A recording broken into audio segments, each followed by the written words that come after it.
This is Red Ice Radio.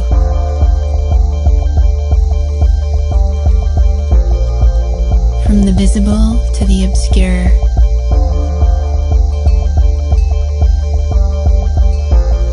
RedIceCreations.com. Red Ice Radio is this month celebrating its 5th birthday. For the last half of a decade, we've been bringing you some of the most intriguing guests and topics that we know about. And although we have done over 430 radio programs and counting, in our archives we probably have somewhere around 700 hours of radio. We most certainly haven't covered it all. There is so much more, so many more areas that we are still very excited to continue to bring to your attention. If you've been with us, even for a fairly short time, you know that this program has never been about convincing you of anything. This has, from the start, been an honest and open-minded exploration of all the things that we've been interested in and have considered to be some of the most important topics out there. And now, with your help, your additions and suggestions about topics and guests, it has grown and expanded in a way that we never anticipated. And our goal is to continue in this way with the intention of bringing you vital information in these interesting times about the hidden aspects of our history, cover-up and conspiracies, but also about the mysterious, spiritual and sometimes incredible. What we can hope for at the end of the day is that what we do helps you in some way to open your mind, to awaken to a greater reality and to get out of the bed that you've been slumbering in and start living your own truth. To inspire you to expand your consciousness and awareness, and to maybe help you to become confident enough to start walking your own path and following your own heart. It certainly is not our job to tell you what is right and wrong about the information we highlight. We can simply bring it to your attention, and then it's up to you to make with it what you can. This program is about listening and learning, both with an open mind and using critical thinking. I do want to say a sincere thank you to everyone who have been following us so far, all of our members, and we hope that you continue to follow us as we continue and take the next step in this process of discovery and awakening. We are going to celebrate our 5th birthday together with author, speaker and researcher David Icke. His latest book is called Human Race, Get Off Your Knees, and his website where you can find more information is davidicke.com. And today we're going to talk about the manipulation of perception and the Moon and Saturn Matrix, a new level indeed. David Icke, welcome back to Red Ice Radio. It is great to have you with us once again. How are you today, David? I'm good, Henrik. You? I'm doing fine. Things are chugging along and certainly more chaotic than usual, but that's how things are at the moment. there's a lot happening, isn't there? And there's a lot going to happen. Absolutely. It certainly feels like it. Sometimes when you look around, I haven't been too much engaged in the whole 2012 end of the world type prophecies lately, but when you look around, it's kind of ramping up towards it, an artificial created catastrophe, if you will, David. I think I've been saying for years that they will almost certainly try to play out this 2012 scenario in many ways, because we're at a point where they want to throw absolutely everything at us, because there is a wake-up happening. There's no question about it. I mean, 21 years ago, when I went into a psychic to see if she would pick up this presence I was feeling around me for a year before, right from the start, when this psychic starts coming out with the stuff, when I'm a television presenter at the time, I'm going to go out on a world stage and reveal great secrets and write books and do all this stuff. And I'm thinking, whoa, what's all this about?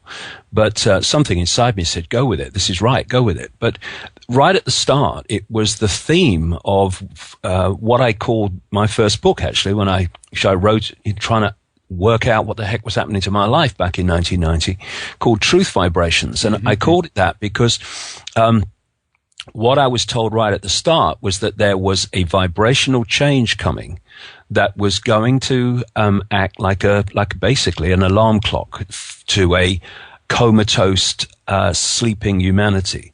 And I was going to see a tremendous shift in awareness in my lifetime.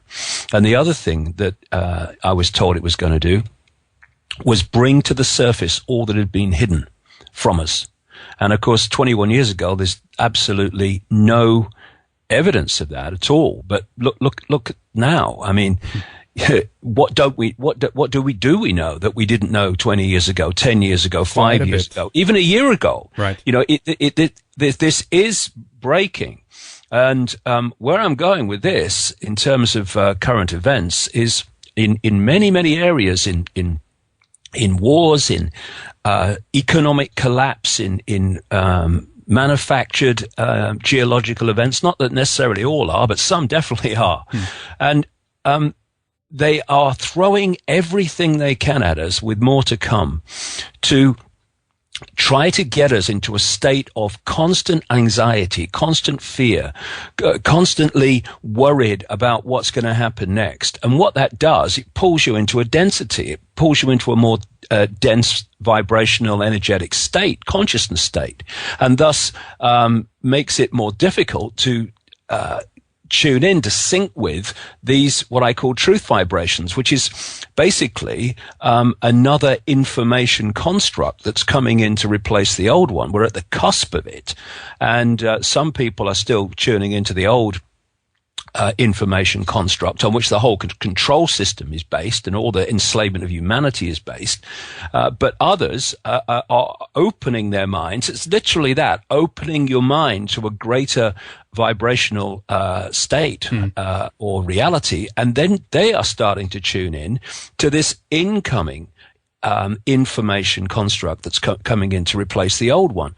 And therefore, we are seeing this quite demonstrable fork in the road in terms of human perception, where you've got more people are awakening and seeing what they couldn't see before and saying, why couldn't I see it? It's so obvious. Well, because you weren't in that state of consciousness before. And then you've got still the mass of humanity at the moment that is still locked into this the construct, the information construct that we've been dealing with through this last period. And of course, they therefore are caught in basically five sense reality overwhelmingly, and therefore are open much more to the manipulation of that reality, because they're in this world and of it when they're in that mental emotional state. Right. Whereas when you start to awaken, your point of observation starts to move,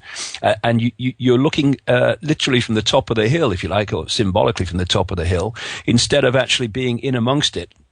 And that being the only information that you are receiving to try to get a fix on who you are, where you are, and what's going on in the world. Which is why when people do open their minds and flow with this, they say, why couldn't I see it before? It was so obvious. So the Chinese say, may you live in interesting times. Well, God, they don't have to wish us that, because we do. And, the next few years are going to be extremely challenging and wonderful in so many ways, as these different realities kind of affect people in different ways. But it's not a time for the faint-hearted, mate. That's for sure. That is for sure. And if you're a newcomer into many of the topics that you've been talking about throughout the years, David, and then we bring up in the program, then it's quite a lot to process. It must be kind of a ride, and there's certainly more information now out there, 2011, than it was in the early days of the internet, or even 5 years ago. In that sense, there's so many websites, so much information out there, and I mean, do you think there is a good way of coping with this then? Because, as you said, David, a lot is being thrown at us, and this is considered in many regards to be an information war as well, a war of of how we perceive the world, pretty much as well. So there's a lot of mud thrown around, a lot of crap thrown around within this field as well, and the alternative and things that are out there on the web, and fake news stories and everything else. So should we be dragged along too much into it, or do you feel that the vibrational changes that you mentioned earlier, those are at the end of the day kind of the key to align yourself according to? Well, they are the key, because they're changing the information construct, therefore changing the reality. But you still got to tune into them, because there are alternative realities there still in this cusp, this point of transformation. It's not something that's going to happen on one day, in one month in 2012. This is a process where this new information, energetic construct is coming in. But if it came in one fell swoop at the level that it will eventually be, then people would basically get fried, go crazy. Yeah. So, I mean, you know, back in 1990 or 91 it was, when I had my experience in the stone circle in Peru, when I was hit by an energy for about, an hour or more. I mean, for 3 months after that, it's very famous in this country. If you'd asked me my name, I wouldn't have been able to tell you without checking, you know. It was so powerful that it was almost, you're almost on the point of going,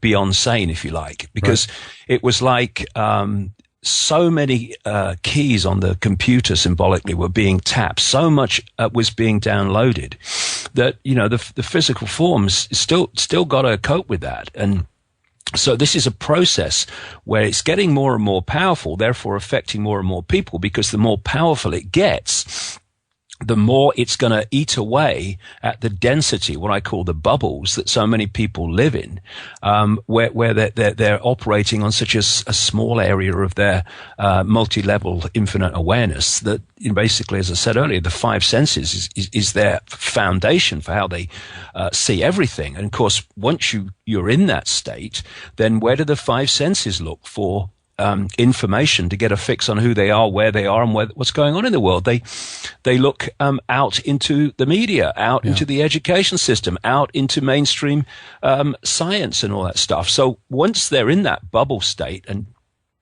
not in a conscious connection, or even an intuitive connection to higher levels of themselves, well, then they become easily programmable. And this is why the control system, Henrik, is now seeking to throw everything, because it knows it's got a job on now, because people are waking up in more and more numbers and seeing it.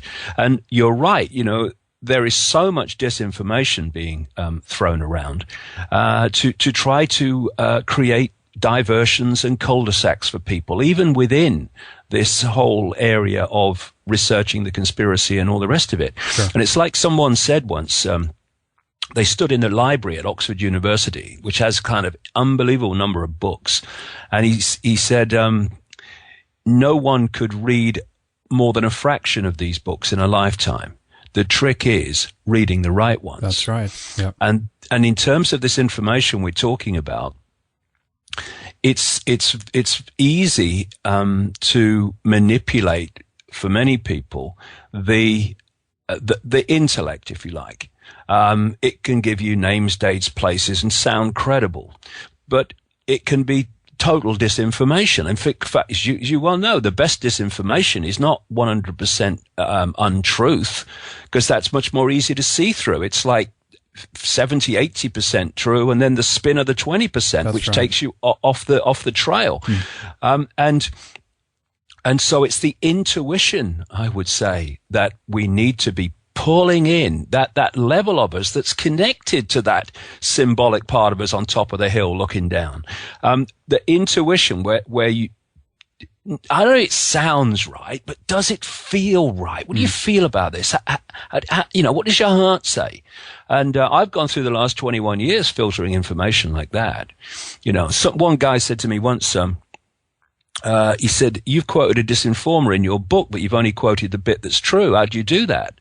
I said, "Well, I don't know. That felt right. What the other bit didn't feel right." Mm-hmm.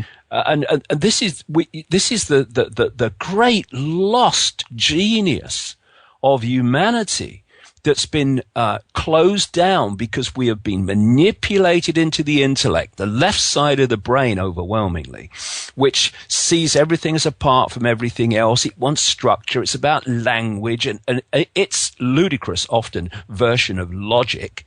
Whereas when you're in that state, you're easily manipulatable by information given you through the media and repeated by your peers and all the people around you. So you accept a version of reality that's not the right one, but it's one that's you've accepted because it sounds right. Well, they wouldn't do that. Well, no, it must be like that. The scientists say so, and all that stuff. Whereas when you go with your intuition, you're not bothered how many letters some guy's got after his name in some university or some science buddy institution. If it don't feel right to you, you ain't going to accept it. Yeah. And this is the thing I think we really got to start honing and making more and more sensitive our ability to feel when something feels good, and therefore, this feels right to me. And when it says, "Ooh, no," it might sound right. All the I's might be dotted, the T's crossed, and it might be beautifully set out, and he might seem to see what he's talking about, but it don't feel right to me. And this is the way we can get through this disinformation and these diversions that are put before us. Absolutely, and it's information. It can be a high as well. It can be kind of a buzz for people, something to occupy, almost a form of entertainment as well. And beyond that, of course, we have all truths are not going to be documented, and vice versa. Just because something is documented doesn't mean it's the truth there either. Things can be forged and faked and what have you. So I think you're right, David. You have to walk your own path, follow your own heart, and at the end of the day, no one else can tell you what that true path is. It has to be up to you, and it has to be up to everybody out there. And just as long as people do that, I don't see any problems with that or reason to complain even on anybody else. They're free to choose as they go about their lives, David. Yeah, well, there's a couple of things about that, Henrik. First of all, you're right in this sense about the way people are treating some of this information, or many people are treating some of this information, and that is, it's like a hobby. In a sense, it's an add-on to your life, and you go onto forums and I'm not saying having a go at forums. There's a lot of good information that's exchanged, but you go onto forums and you can say this and say that. Oh no, I think this. Oh no, you're an idiot. I know more than you, and all this stuff. And you can read the information, and if that's as far as it goes, then all we are doing is, instead of having the prison built around us without us seeing it, now we're seeing it. And instead of just ignoring it because it couldn't be happening, now we're saying, oh, look, see what they're doing now? I bet they do this next, and all this stuff. That's just fine. It's a step forward. We've seen it. The question is then, what do we do about it? It just sitting on a forum, exchanging views on a thing every day, is that as much as we're going to do, or are we going to get involved? Has it stopped going to be a hobby and start to be the focus of our lives? Because we're at a point now where this control system has moved on to the point where it is really impacting on the most basic human freedoms, and it's on the cusp in many areas, not least economic, where it wants to push beyond that into the realms that we've been talking about all these years of the global fascist dictatorship. Now, we've moved on greatly, like I say, because so many more people can see it, at least levels of it. But to just watch it and commentate on it and watch oh, look, they put another bar up there. Oh, God, another bar in there. Come on, look, Ethel. I mean, come on. We've got to do more than that. Yeah. And another thing we need to do, which comes from the point you were making, Henrik, is if we are going to understand what we're dealing with, and what is actually happening around us, we have got to suspend the limitations of what we perceive as possible. We need to appreciate that humanity in this period that we call known human history has been in an incredibly suppressed state mentally, and in ways that are just beyond what most people would think was possible. But because we've been in that suppressed state, what we perceive to be the cutting edge of possibility is not, stands back in amazement, the cutting edge of possibility. And if we are going to make judgments on what is happening on the basis of what we believe is possible, i.e., the cutting edge of human possibility in the public arena is where the cutting edge is, then we are going to get nowhere near what is actually happening, because we have been in a suppressed state, and then that which has been manipulating us is light years ahead in terms of its technological know-how. And therefore, when I say things, for instance, I think this is going on, that's going on, you'll get people understandably saying, that's ludicrous, that's not possible. No, it's not possible for humans at this point, but it is possible. We have lived in such a tiny bubble of potential that we have no idea of the technological, the manipulation of our sense of reality, what it's possible to do, create, all the rest of it. That is actually not only possible, Henrik, it's going on around us. Yeah. And it's like, a sheep runs into a field and says, hey, guys, I've sussed it. This is going on. That's going on. That's going on. That's going on. And they, from the point of view of the field, they'd say, that's impossible. You're crazy. And by the way, you're getting on our nerves because we don't want to hear this stuff. That's right. And yet, a little wide down the road, when the sheep's saying, look, they're going to bring this lorry, they're going to bring this truck, they're going to take us away to the slaughter. Oh, don't be crazy. They'd never do that. Anyway, it's not possible. And then the truck arrives. And they're in the back of the truck going, he was right, wasn't he? Oh my God, it's too bloody late now. And so we have to open our minds to, as Socrates is supposed to have said in ancient Greece, wisdom is knowing how little we know. That's right. Yeah. And let the information and our intuition be our guide, and not the great firewalls of, preconceived idea, because we are going to have some real shocks in the next few years when we realize the scale of the control and how it doesn't end with Illuminati bloodlines and secret societies and Freemasons. They are still at the play-out level of this. They're not the origin of this control system. They are players out of it, representatives of it. And when you look, Henrik, at all these things that are happening, and what I do is connect the dots. But if you look at the individual dots alone, you've got people who are focusing and researching on the additives in food, additives in water, HAARP manipulating the weather and manipulating earthquakes, etc. You've got people looking at the manipulation of the banking system. You've got people looking at engineered wars. You've got people looking at the pharmaceutical conspiracy, the vaccine conspiracy, all these things, looking at the manipulation of politics.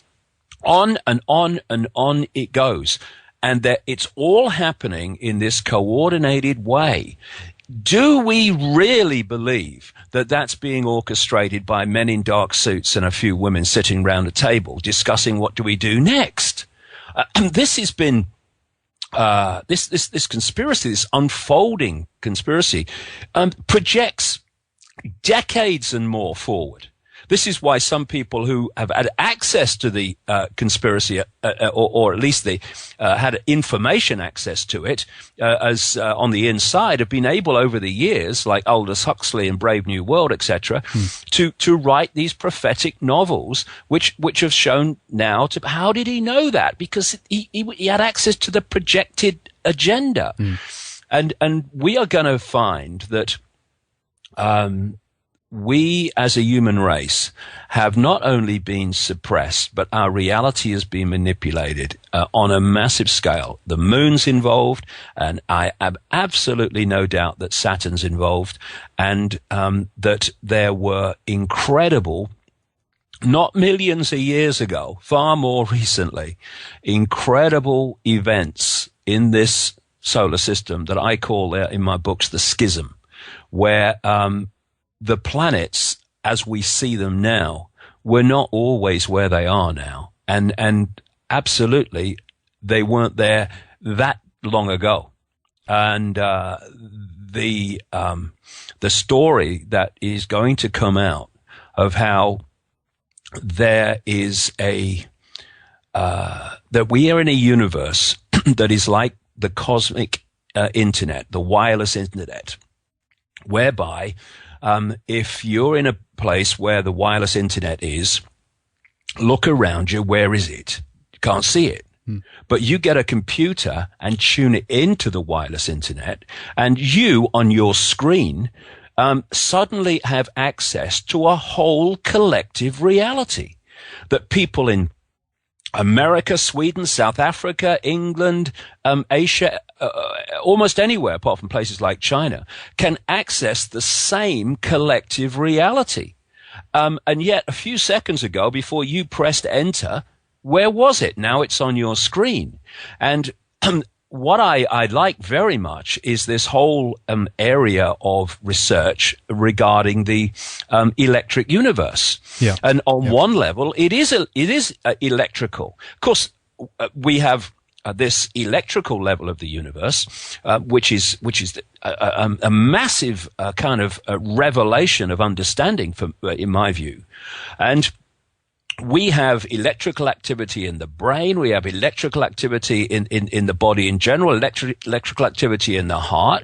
And we are interacting with this cosmic internet, this electrical universe, although there's other levels, vibrational levels and digital levels, but let's talk about the electrical level. And therefore, when that electrical level, which is information, when that changes, our reality changes. And what we are now experiencing in this information transformation that I'm talking about is the information in that wireless internet is changing, in that cosmic internet, as I would call it. And but this brings us to something else. If you're dealing with an information construct, which we are interacting with and bringing through the electrical to the holographic, which is the world we think is physical but isn't, then what can you do with computer systems? You can hack into them. Look at the situation in China. There's vast chunks of the internet, the World Wide Web, that Chinese people cannot access because the system has been firewalled off, so they can't get it onto their screen. What I'm saying is that exactly that has happened on a massive scale, right? Whereby our ability to access great chunks of the information available in this cosmic internet has been firewalled off. And I'm absolutely convinced that all this, see, when you start to put the dots together, things start to make sense. Why are there so many stories, Henrik, among the ancient peoples about genetic manipulation, right? Genetic manipulation of humanity. And what do you do if well, let's take this. What do they do with the computer system in China? They hack into it and they change it so it won't read and access great chunks of the internet. Well, if you look at genetics, you might see cells and all that stuff, but what you're looking at basically with what I call the physical body, the holographic body, what I call the body computer, the biological body computer, you're looking at a system which is reading, like a computer, information. The code, and if you then genetically manipulate it, you are manipulating it, if you know what you're doing, to firewall off great chunks of its ability to read the reality to the extent that it should. And I have I must say, you look at the situation with DNA, where 95 to 97% of DNA they call junk DNA because they don't know what it does. And then you look at the fact that we use a fraction of our brain's capacity. Now, in some ways, some of that junk DNA, I'm sure, is actually interacting with other levels of reality beyond science's ability to measure it. Same with the brain, but I'm sure that some of it has actually been switched off. And it's like putting humans in a situation where they're intelligent enough to serve the hidden masters, but not intelligent enough in consciousness terms to realize that that's what they're doing.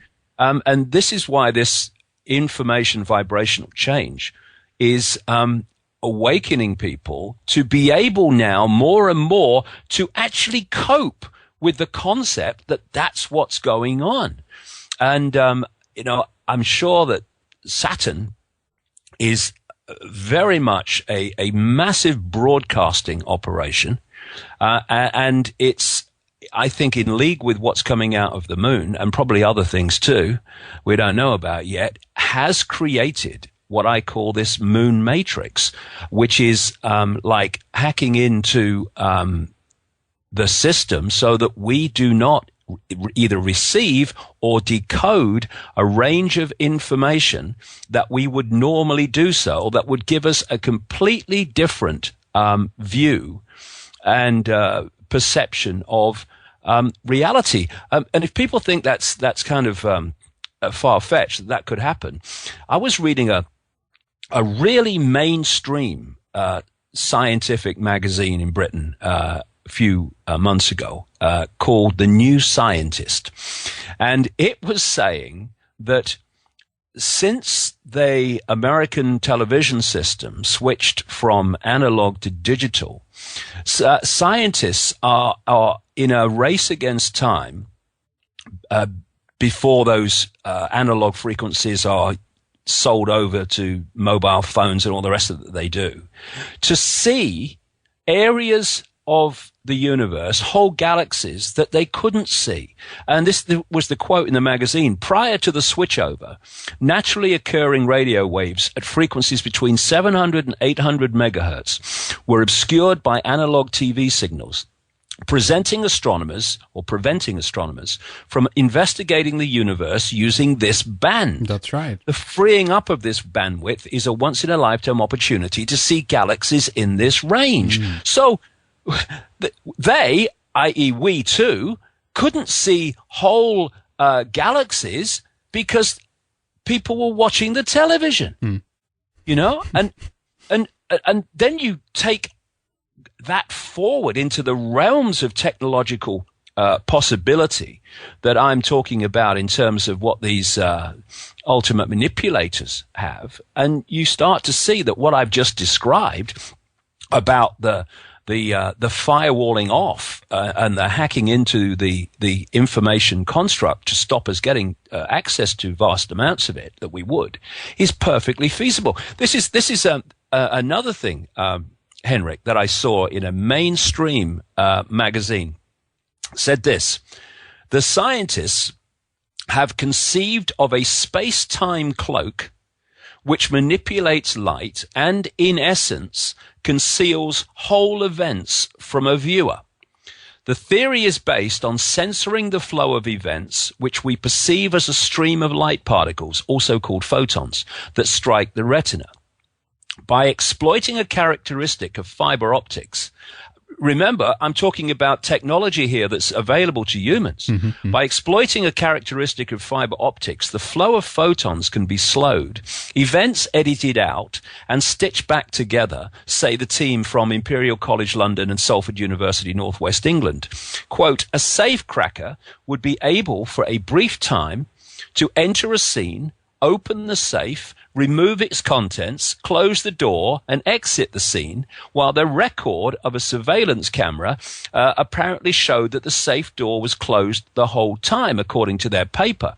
These so-called metamaterials, whose nanometric surface interferes with light at specific wavelengths, As a result, light deviates around an object, making it invisible, or more accurately, invisible in specific colors of the light spectrum. Now, you take this manipulation of reality into the realms, Henrik, of the capabilities that I'm talking about. And, putting people into what I call this moon matrix or this moon Saturn matrix is perfectly feasible. And the flow of my life over the last 18 months has certainly been putting that information before me. See, there's so many interesting points in that, but that whole idea of just bending light, that alone, what we could accomplish now. Think if we do have an elite that is 50, 100, 500 years ahead of us when it comes to technology. We have no idea what they're capable of. It takes things into a totally different realm. But one thing I want to get to here, obviously, David, in some more detail, if we can, is about the moon and how you see that is, how you came into some of that information as well. And we can try to tap into Saturn here, because as far as I know, you do not write that much about Saturn in your latest book, Human Race, Get Off Your Knees, but in chapter 19, 17, and even 13, you've collected some of the most fascinating research laying out various, anomalies related to the moon, suggesting that it is something that we might not think it is. Maybe you can just give us some of these little tidbits, David, and also let us know how did you get on that trail? What made you look at the moon specifically? Well, to explain that, Henrik, I just got to briefly explain how I've worked all these years. When I went to the Psychic in 1990 as a TV presenter and national spokesman of the Green Party in England at the time, to be told that I was going to go out on this world stage and reveal great secrets, and I would eventually be world famous for doing this. I would write many books, and I would face enormous opposition, but, quote, they would always be there to protect me, and all that stuff I've written about before.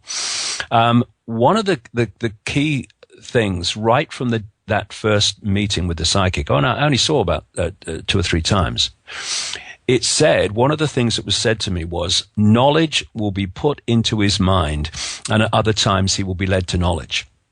Now, from that moment, there has been a recurring sequence in my life for 2 decades.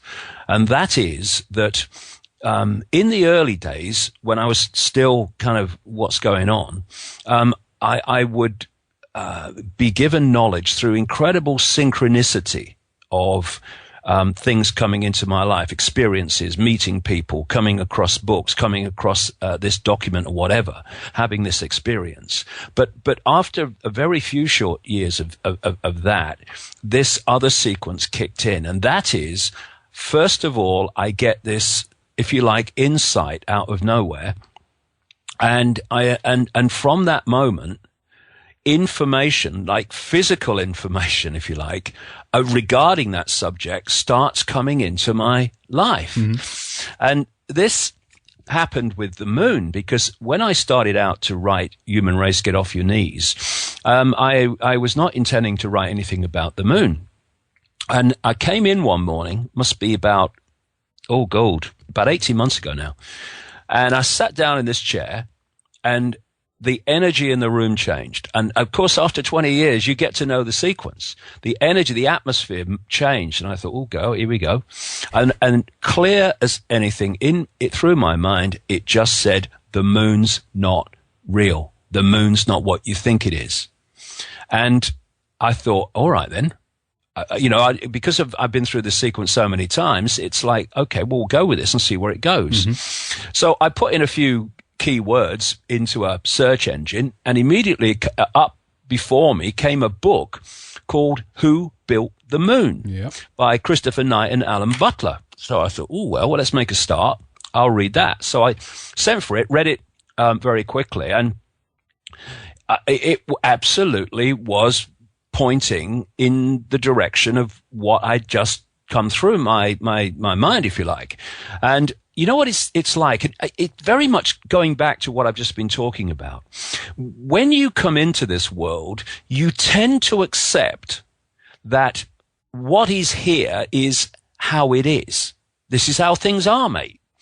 This is one reason why, we, the generations who've seen a different world to this one, are very, very important and have a very great responsibility, because we, to some extent, have the ability to see how things were to how they've become. People being born into the world now, all this control and stuff, it's life. This is how it is. Yeah. This is why it's fantastic that so many young people, despite that, have seen through it.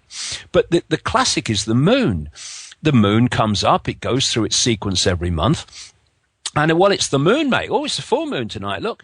But when you start asking questions, whoa, I didn't know that. And first of all, the mathematics between the moon, the sun, and the Earth, as documented in this book, Who Built the Moon, are fantastic. As they say in the book, the maths involved in the Earth, Moon, Sun system is nothing less than staggering, and the moon was placed there with the accuracy of the proverbial Swiss watchmaker. And just a few weeks ago, I watched a mainstream scientific program on the BBC. I think it was a program. No, it wasn't. It wasn't a strand. It was a one-off. Do we really need the moon? And this scientist, mainstream scientist, goes on and on about how it's perfectly positioned for its effect on the Earth to give us the kind of world we live in. But then she says, but that it is now perfectly placed to sustain life is pure luck, a cosmic coincidence. Yeah, right. Right. So then you realize, when you start looking at the moon, with an open mind, let the information be the guide. As they say in the book, the moon is bigger than it should be. It's apparently older than it should be, much lighter in mass than it should be. It occupies an unlikely orbit, and so extraordinary that all existing explanations for its presence are fraught with difficulties, and none of them could be considered remotely watertight. Because, again, scientific fact, if you play it back, becomes scientific theory that through repetition has been accepted as fact. So you say, well, how does science say the moon was created? Well, they say the moon was created by a kind of Mars-type planet hitting the Earth in its formation period, and a great chunk coming off and becoming the moon, called the Wack theory. When that didn't follow through in terms of the physics and the logic of it, they came up with a double whack theory, where the planet smacked into the Earth and then came back and gave it another smack. And you say, you don't know, do you? That's the fact. Never mind that all scientists say. Well, scientists say a lot of things that have been proved wrong. And then you start looking at the size of it. I mean, it's bigger than Pluto. There's nothing in our solar system that compares when it comes to satellites. It's a quarter of the size in diameter of the Earth. It's incredible, actually. 2,160 miles in diameter, and some scientists talk about a twin planetary system, not even a planet moon system. Right. And then you start looking at what some scientists have said when they've looked at the moon, like a guy called Erwin Shapiro from the Harvard-Smithsonian Center for Astrophysics. Great quote. He says the best explanation for the moon is observational error. The moon doesn't exist. And NASA scientists said it seems easier to explain the non-existence of the moon than its existence. And then you start looking at the way the moon has reacted when it's been specifically hit by NASA after they put seismometers up there. And they say that it rang like a bell. That's right. And when you look at some of the quotes that they're saying about the moon, you think, well, where are you? Why aren't we pursuing this? Because they don't want us to know that. When they hit it again with an even bigger smack later, it reacted like a gong, according to NASA scientists, the moon. And according to Who Built the Moon, Alan Butler, one of the authors, was told by a guy called Ken Johnson, supervisor of the data and photo control department during the Apollo missions, that when it was hit the second time, much more powerfully, the moon not only rang like a bell, but the whole moon wobbled in such a precise way that, quote, it was almost as though it had gigantic hydraulic damper struts inside it, you know. And this must be from the L-Cross mission back in 2009, I think. Well, they've been playing this out over many years and decades, and you know, as you well know, in around 1970, two scientists from the Soviet Academy of Sciences wrote a detailed article saying that they thought the moon was a gigantic spaceship, and when you also look at what some of the scientists have said with regard to why it vibrates and reverberates as it does and rings like a bell, is the idea that it might be hollow. A NASA scientist, Gordon MacDonald, said in the early 1960s, that far back, it would seem that the moon is more like a hollow than an homogeneous sphere. And another one, Sean Solomon, Massachusetts Institute of Technology, MIT. He said that from the evidence that they'd gathered at that time, it indicated the frightening possibility that the moon may be hollow.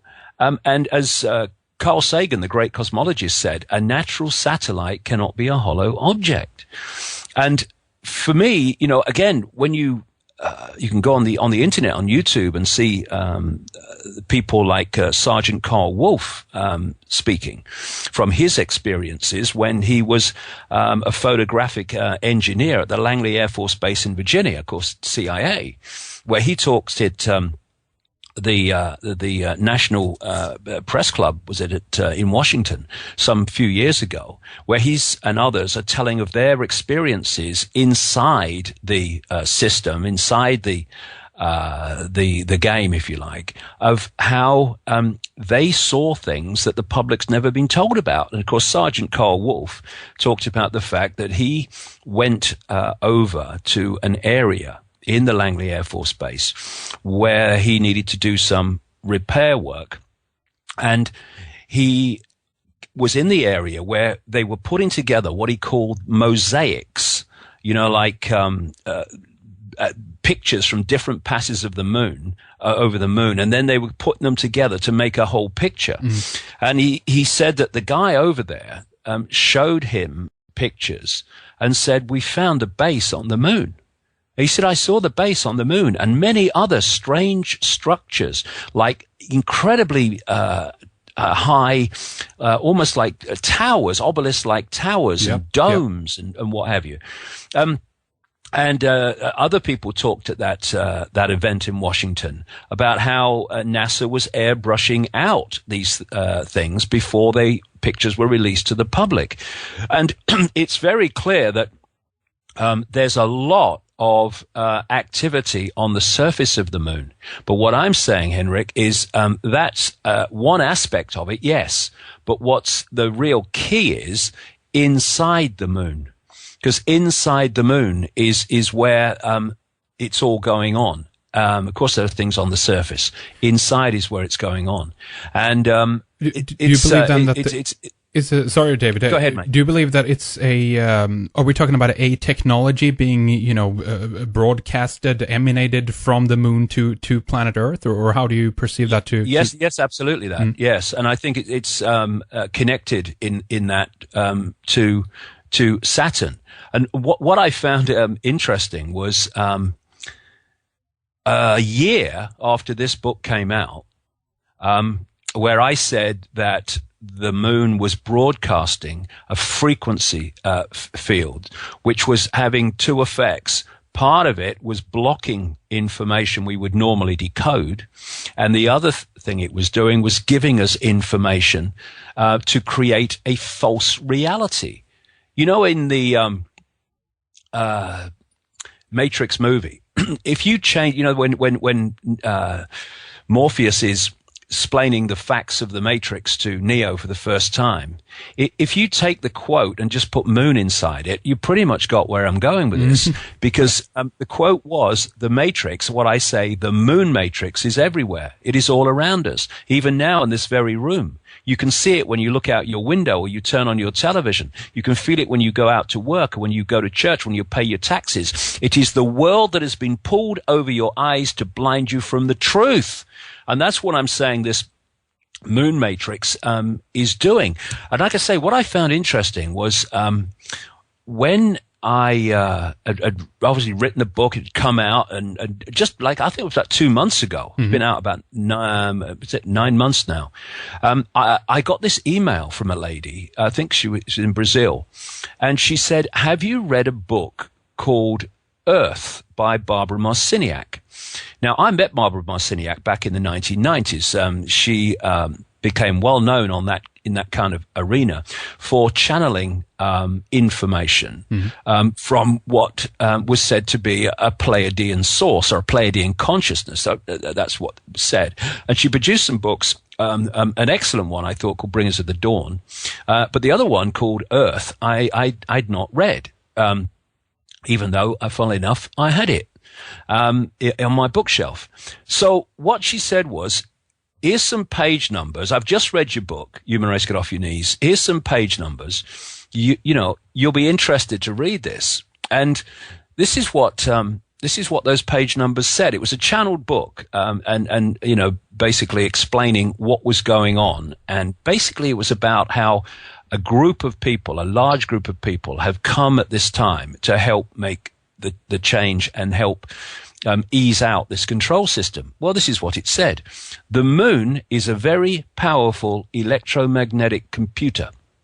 The energy from the moon has been beaming electromagnetic frequencies onto the Earth for eons now to maintain the two-stranded DNA.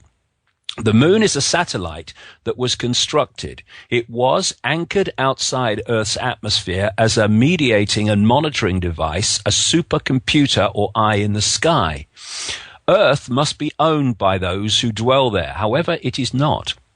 You have outside gods, creator energies, who prevent you as a species from having free reign with your kundalini, because the potential of our energy field. The influence of the moon as a main satellite computer affects all of the Earth. The moon's programs have for eons been of great limitation toward human beings. They are repetitive cycles that the moon creates to which you respond. The moon matrix. And when I read that, I mean, it's another thing that happens in this sequence of events, Henrik, in my life the last 21 years. When you've gone with something, often when you've gone with it, you say, I'm going with this, it feels right to me, I feel this is right, then something will happen often that kind of gives you a confirmation.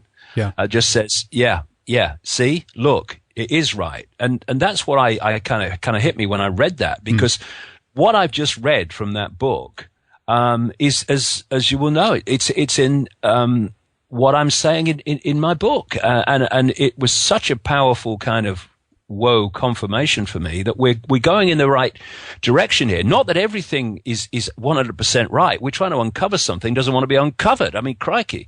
But the theme, the direction we're going here, I'm absolutely convinced is spot on. So there's a number of things here that I want to, address and talk with you about. One thing we could just, I guess, what your theory is or what you feel when it comes to this, because the Earth is estimated, to be around 4.6 or so billion years, and then some of the moon rocks brought back, by Apollo were dated around 5.3 billion years old. So what do you think has happened here?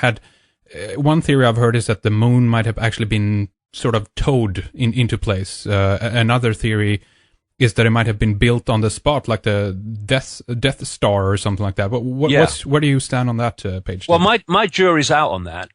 My inclination is it's a hollowed-out planetoid. But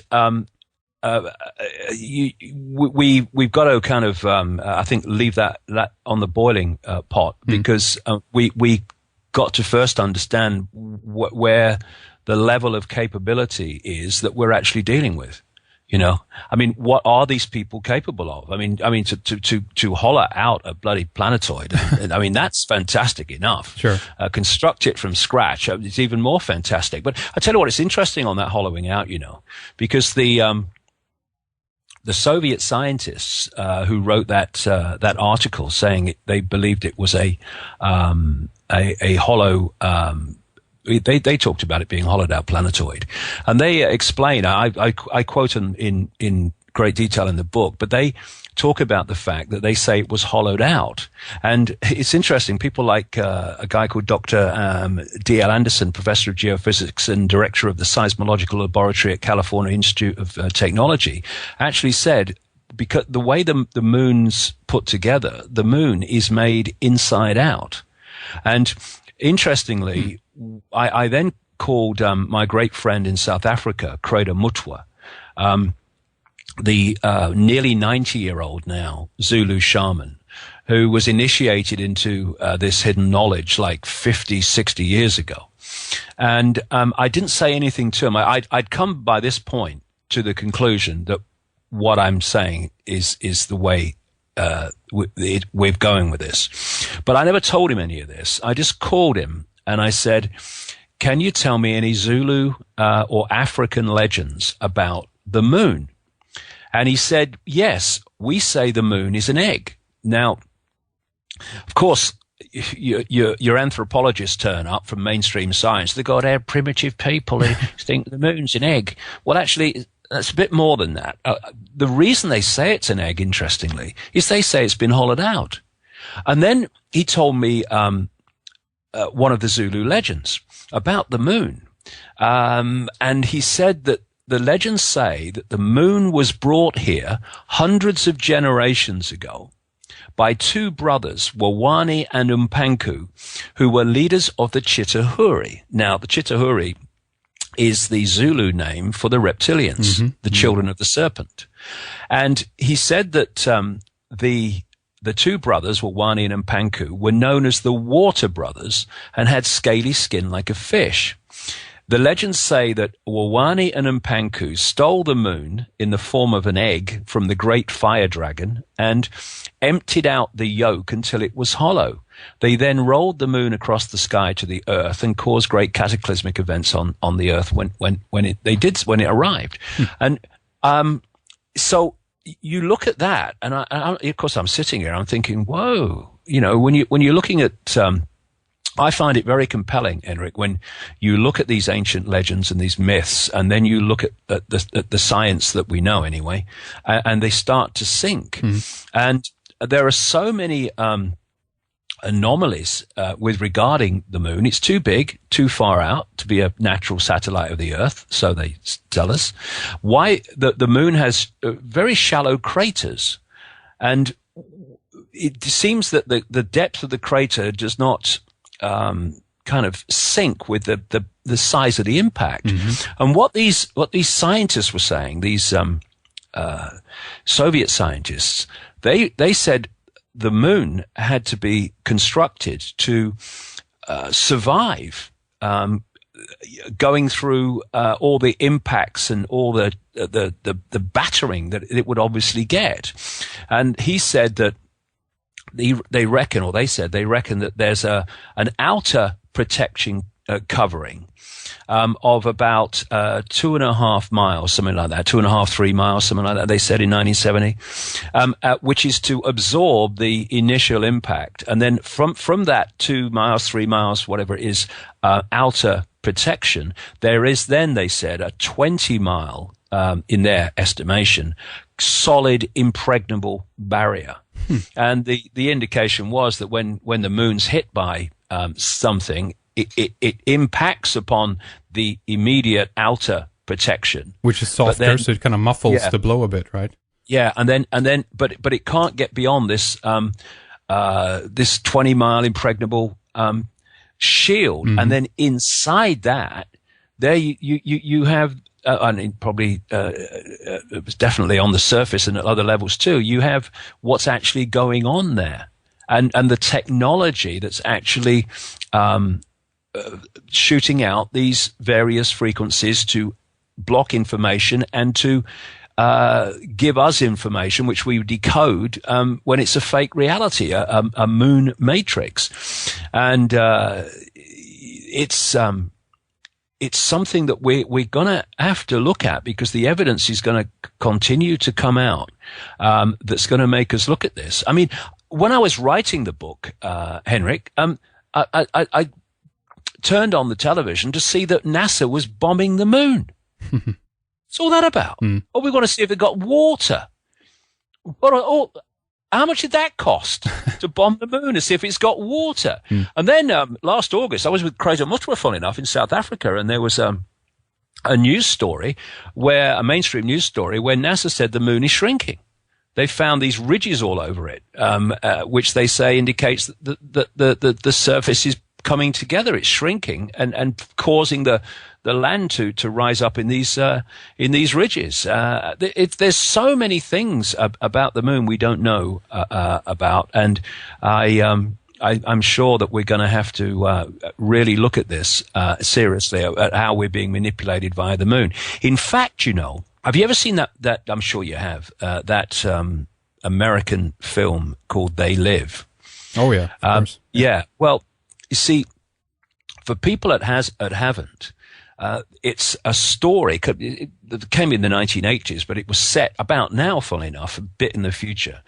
And to cut a long story short, this guy came across some sunglasses that were specially designed so that when he put them on, he didn't see the world he saw without them. When he put them on and he looked at a news magazine, instead of seeing text and pictures, he just saw subliminal messages: stay asleep, obey authority. He looks around at the advertisements in the street that are saying, vacation in Jamaica or buy Coke or whatever. And he didn't see the adverts with the glasses on. He saw subliminal messages saying stay asleep, do as you're told, and all that stuff. And then when he goes through an area where there's people, he sees that most people are still human when he puts the glasses on, but some of them ain't, that look human when he hasn't got them on. Some of them are clearly not human. And the story goes on as he starts to understand what's happening, that the world has been taken over by these non-humans hiding behind human form, which is I've been writing about all these years. And they work out that actually the reason humans can't see them, and he can only see them with the glasses, is because, and it's all symbolic, I would suggest, there's a dish transmitting a frequency from the top of a television tower that is blocking the people's ability to see what these people really are. And what they do then is that they the story in the film, they stop the dish broadcasting, and suddenly people are sitting in bars, walking down the street, whatever, and suddenly the person next to them's not human anymore. They can see them because this frequency's been switched off. And that, Henrik, for me, really, really is a fantastically symbolic explanation of what is actually happening. And the thing is this is another key reason, mate, why they have to keep us in a low vibrational mental and emotional state of consciousness. It's because what they're broadcasting has a frequency, yes, but it has a frequency range. And if you open your mind and access levels of consciousness that are beyond that frequency, and this is what's happening with this awakening, its impact upon you is diluted and diluted until you go beyond it. And then not only is it not impacting on you like it was in terms of your sense of reality, you actually are aware, are conscious enough to see that it's happening and what's going on. Yeah. And we're going to have some amazing kind of revelations coming along in the next few years that are going to just reveal how deep this rabbit hole goes. Now, it's right, and I do it. It's right that we expose the 5 sense level of this conspiracy. Absolutely, I'm doing it all the time, as much as I can. The banking scams and the political scams and the engineered wars, etc. But if we hold it there, we leave it there, then we're only getting a fraction of what there is to know, because that's just, if you like, that's like the movie screen. being played out, where we can see it, but it's being projected from somewhere else. And the moon, yes, Saturn, I'm absolutely convinced that is the I very well be that the moon is a satellite, a transmitter, if you like, transmitter system for Saturn. I wouldn't rule that out. I'm not saying it is. I wouldn't rule it out. And it's interesting, isn't it, mate? Who's got all these moons?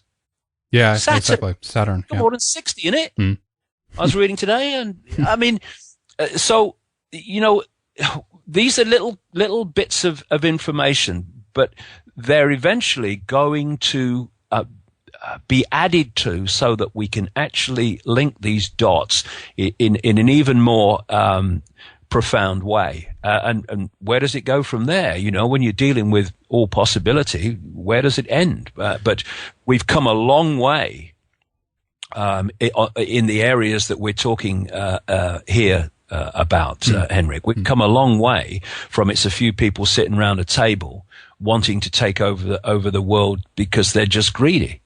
Those people do exist on the level that they operate at, but that's not where it's coming from. Obviously, before we wrap things up here for the first hour, David, let's just briefly talk about your appearances up here in the Nordic countries. You're coming up to Copenhagen. You're coming up to Stockholm, May 8th.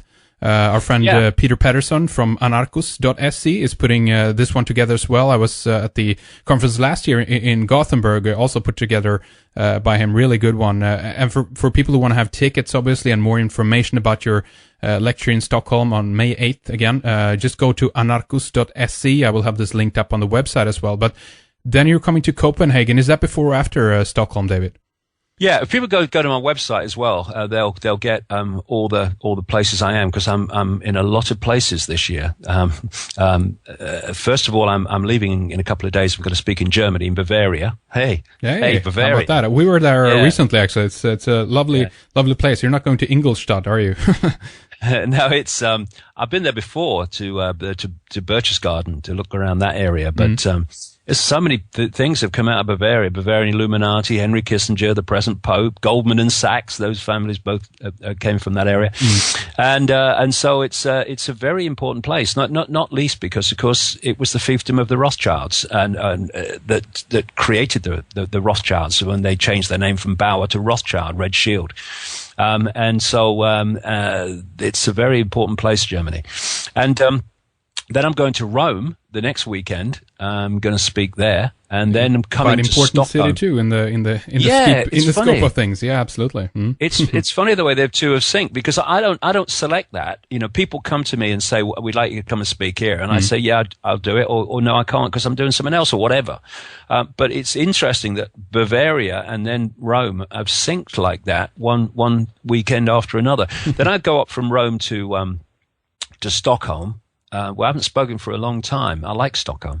And then I'm going down to Copenhagen for the next weekend. And then I'm going to come back and write a book through the summer before heading to Australia and America and then Europe again. Jesus, yeah. You are going at it, you know. And but well, I mean, hey, look at the following. Look at the amount of people, and look at even how the mainstream media is attaching your name to certain things now as well. You're getting recognition, I guess, not because the mainstream media is talking about you, but because of the fact that people out there are actually listening and interested in this material, David. That's excellent. Yeah, for me, it's like, look at the world, you know.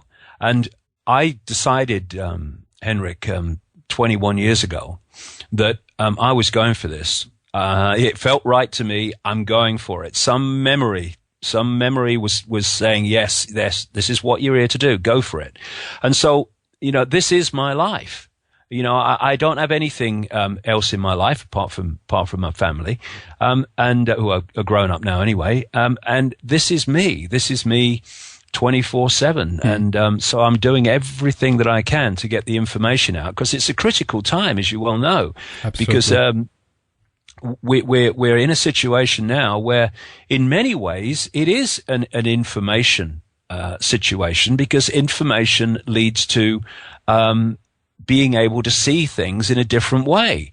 And what the system wants is for its version of reality, its version of the limited human being, to be accepted, because that allows the few to control the many. And alongside all this information we're talking about and the other stuff we talk about banking scams and engineered wars, the key to it all is humanity remembering who we are, that we are consciousness having an experience. We are not the experience. We are not our name or our job or our family history. We are consciousness having an experience. And when we start to see ourselves from that point of view, consciousness having an experience rather than being the experience, you're already starting to move your point of observation out of the five senses alone. Of course, we still have to stay there. That's what we came here to, we interact in the world with the world through the five senses, but they're no longer the prison, because you're seeing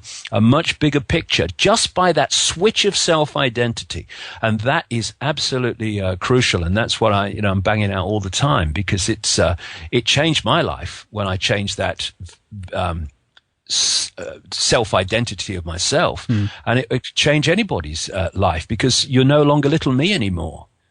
Absolutely correct. And I also want to say to our listeners out there, if you haven't been to any of David's lectures before, and if you're close to Bavaria or Rome or Stockholm or Copenhagen here a little bit later, do take the opportunity, because it's awesome, and David gets a great opportunity to present all of the information. You're still doing what is it, David? About 6 hours worth, or sometimes even more.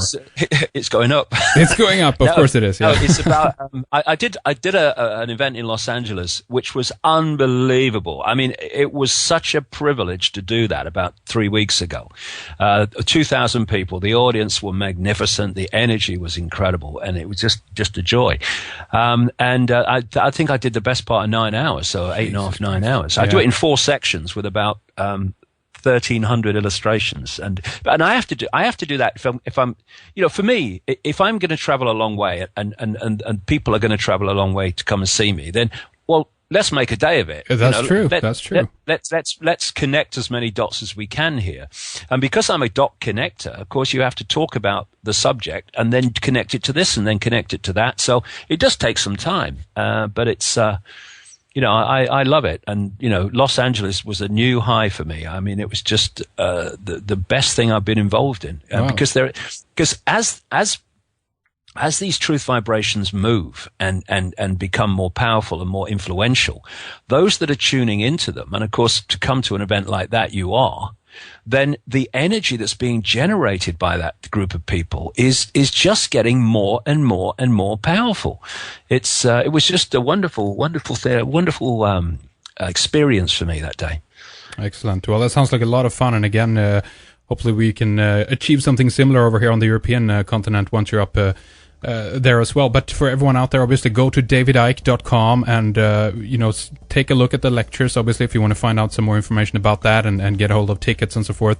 And obviously David's latest book is called Human Race, Get Off Your Knees. It's an excellent read, and I've been just absorbed in much of the information here about the moon. And what we'll do then, David, is that we'll carry on talking about some of this material and hopefully tie in Saturn into this as well. All right, welcome back. Continuing our conversation with David Icke about the moon matrix, and we have quite a bit of more details here that we want to try to get to. And David, just you mentioned to me here that you found some of the data and some of the information in regards to the Russian scientists and their detailed information about how the moon basically is a spaceship. Maybe we can begin on that note then and move on from there. Well, they were looking at the fact that when you look at what the moon is and what it's made of and what's been found there and how it reacts, that it was and is a gigantic spacecraft. And they wrote an article in 1970. They were from the Soviet Academy of Sciences, and the article was headed, "Is the Moon the Creation of Alien Intelligence?" And what they said is that the outer surface of the moon is extremely hard and contains minerals like titanium. Moon rocks have been found to contain processed metals, including brass and mica, and the elements uranium-236 and neptunium-237 that have never been found to occur naturally. Uranium-236 is a long-lived radioactive nuclear waste and is found in spent nuclear fuel and reprocessed uranium. Neptunium-237 is a radioactive metallic element and a byproduct of nuclear reactors and the production of plutonium. Some lunar rocks have been found, they said, to contain 10 times more titanium than titanium-rich rocks on Earth. Titanium is used in supersonic jets, deep-diving submarines and spacecraft. Harold Urey, a winner of the Nobel Prize for Chemistry, said about this information, he was terribly puzzled by the rocks from the moon and in particular their titanium content. He said the samples were mind-blowers and he could not account for the levels of titanium. And the article says by the two scientists this: if a material had to be devised to protect a giant artificial satellite from the unfavorable effects of temperature, from cosmic radiation and meteorite bombardment, the experts would probably have hit upon these precisely what they call refractory metals. In that case, is it not clear why lunar rock is such an extraordinarily poor heat conductor, a fact for which so amazed astronauts? Wasn't that what the designers of this super Sputnik of the Earth were after? From the engineer's point of view, this spaceship of ages long past, which we call the moon, is superbly constructed. If you're going to launch an artificial Sputnik, they said, then it is advisable to make it hollow. At the same time, it would be naive to imagine that anyone capable of such a tremendous space project would be satisfied simply with some kind of giant empty trunk hurled into near-Earth trajectory. It is more likely, they say, that what we have here is a very ancient spaceship, the interior of which was filled with fuel for the engines, materials and appliances for repair work, navigation instruments, observation equipment, and all manner of machinery. In other words, everything necessary to enable this, quote, caravel of the universe to serve as a Noah's Ark of intelligence, perhaps even as the home of a whole civilization, envisaging a prolonged thousands of millions of years existence and long wanderings through space, thousands of millions of miles. Naturally, they said, the hull of such a spaceship must be super tough in order to stand up to the blows of meteorites and sharp fluctuations between extreme heat and extreme cold. Probably the shell is a double-layered affair. The base is a dark armoring of about 20 miles in thickness, and outside of it some more loosely packed covering, a thinner layer averaging about 3 miles. In certain areas where the lunar, quote, seas and craters are, the upper layer is quite thin, in some cases non-existent. And so that's where they were coming from in 1970. And all these years later, I'm absolutely sure that they were on the right lines. Their themes were correct. Huh. How about that? And there's one story that came up about a year, 2 years ago about a lot of the rocks that were here on Earth that actually have been lost or disappeared, or the rocks that they brought back from the moon. And I wonder if that has possibly something to do. I don't know if there's a conspiracy angle here in terms of the fact that they want to try to hide the real rocks, because some of these, people can do studies on them and find the composition of them and find these anomalies with them. I don't know if that really, kind of means anything in the larger scope of things, but it kind of goes hand in hand, David, with a lot of the stuff about the tapes disappearing, so they say anyway, from the Apollo moon landings and things like that, meaning that they're trying to kind of cover up the things that they did that. But all of this stems back to this idea of why haven't NASA officially anyway been back to the moon? What is going on there? Well, there's a lot of evidence of over many centuries of strange lights on the moon, of UFO activity around the moon, and of course all these other non-natural things that are on the moon, like the towers and what have you. And so the evidence is absolutely there, even in the public arena, if you look at it, that something very strange is going on there. And of course, NASA, with their insider knowledge of things they don't let us see, they might not know the full story, but because it's very compartmentalized, but from what they don't let us see, they know more than the public do. They must be totally aware of the fact that the moon is not what we're being told it is. And I wonder, Henrik, just how many of these moons exist. I mean, it's no accident that you had the theme of the Death Star moon in Star Wars, which was, of course, produced by an insider, George Lucas, who, I don't think was telling a story of a galaxy far, far away in theme at all.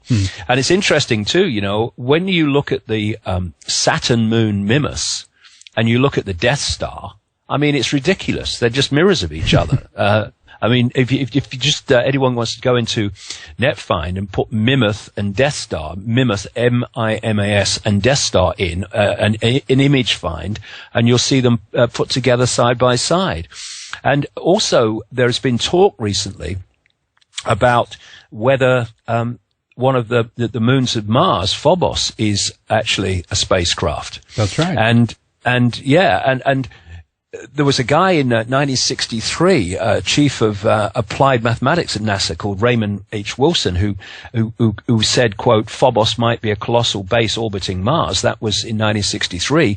And just before, when would it be? Just a few weeks ago, on the Sky at Night, which is the longest running astronomy program in the world. It's on the BBC. They were talking about the findings of the European Mars Express spacecraft, which took some very close pictures of Phobos. And as one of the people in the studio being interviewed said, that the findings show that Phobos is lighter than it should be, could be hollow, and its composition is not like any asteroids or meteorites that we know of. And I just wonder, how many things out there are not what they seem to be? Mm-hmm. Because if we think about it, if you are wanting to manipulate and people not realizing you're manipulating, then it's no good turning up and parking a bloody great spaceship that looks like a flying saucer or something. That's right. Where people can see it. It's much better if what do soldiers do? They look for camouflage. Why? Because they don't want to be found. They want to be seen. And I sometimes look at Saturn. I look at its moons, and I wonder really if I'm looking at a car park. It's rather strange that Saturn is the one that I'm being drawn to, and this flow of kind of, if you like, information synchronicity is pushing me more and more towards all the time. And that's the one that's got all these blooming moons. And moons, one of its moons, for instance, like Iapetus, I mean, with that great bloody ridge that's so long and so high, they call it the walnut.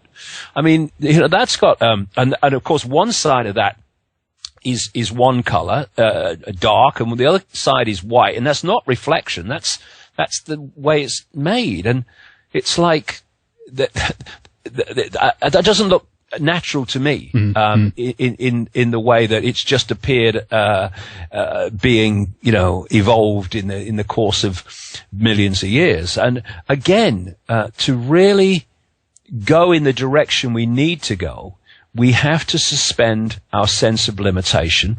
We have to suspend our belief, not that we believe anything just because it's there, but we suspend our belief where our belief is a censor of us looking at something dispassionately.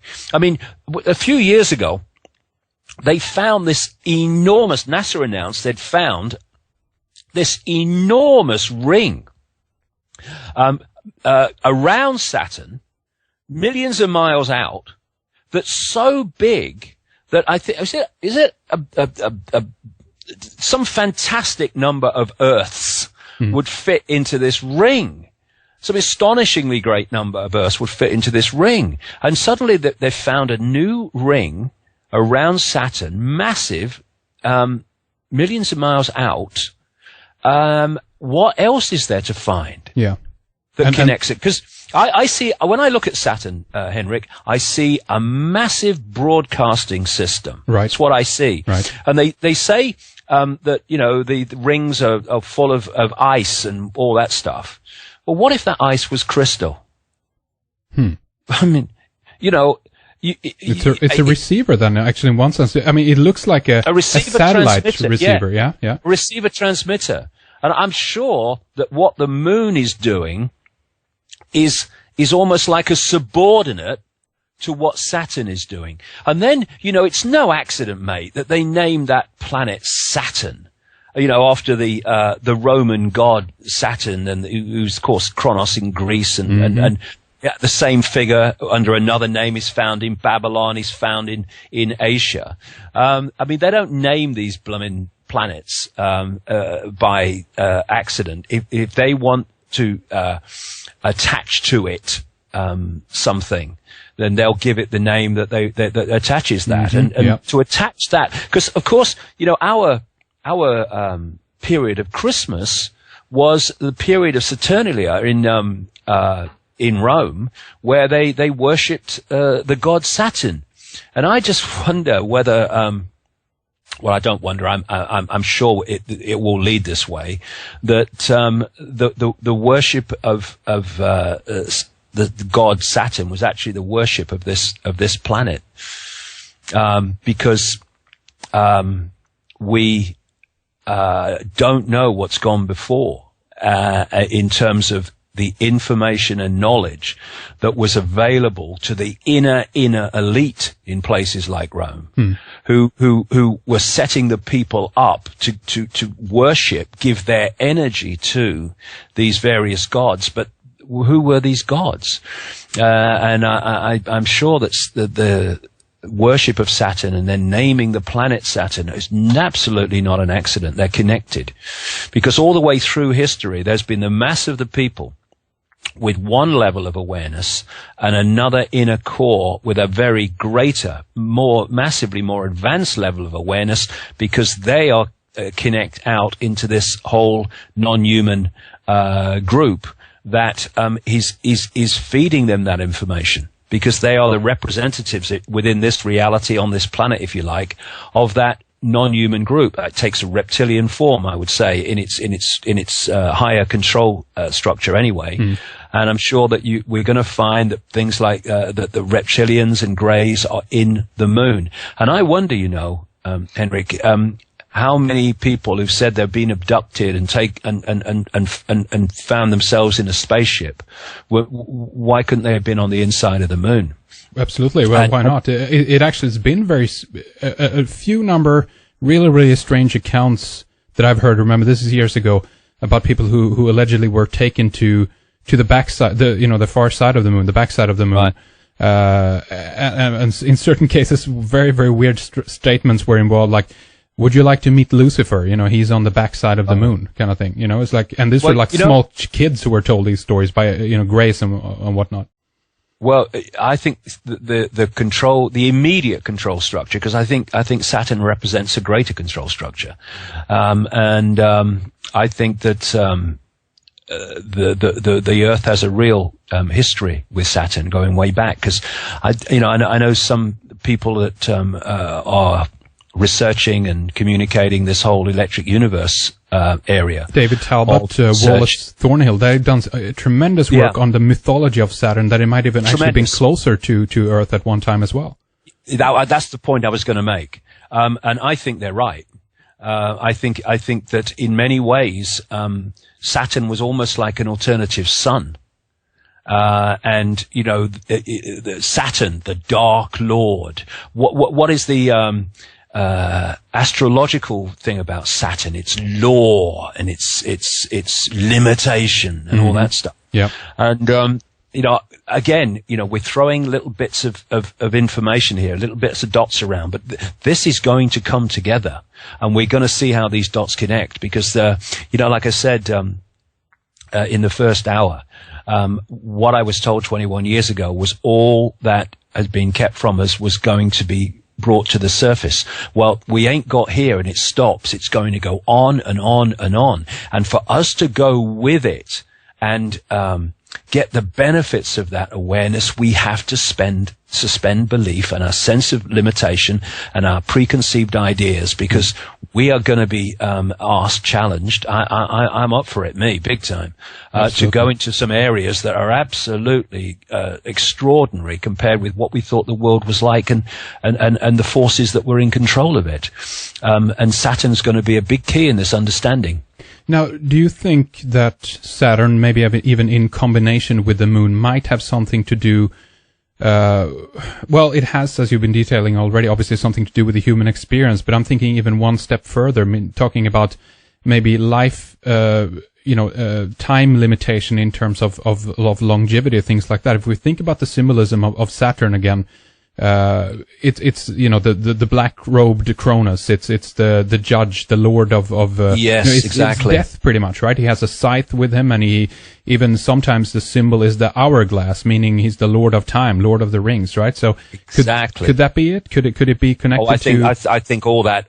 As these dots are put together, I think all that is going to come into it. Absolutely,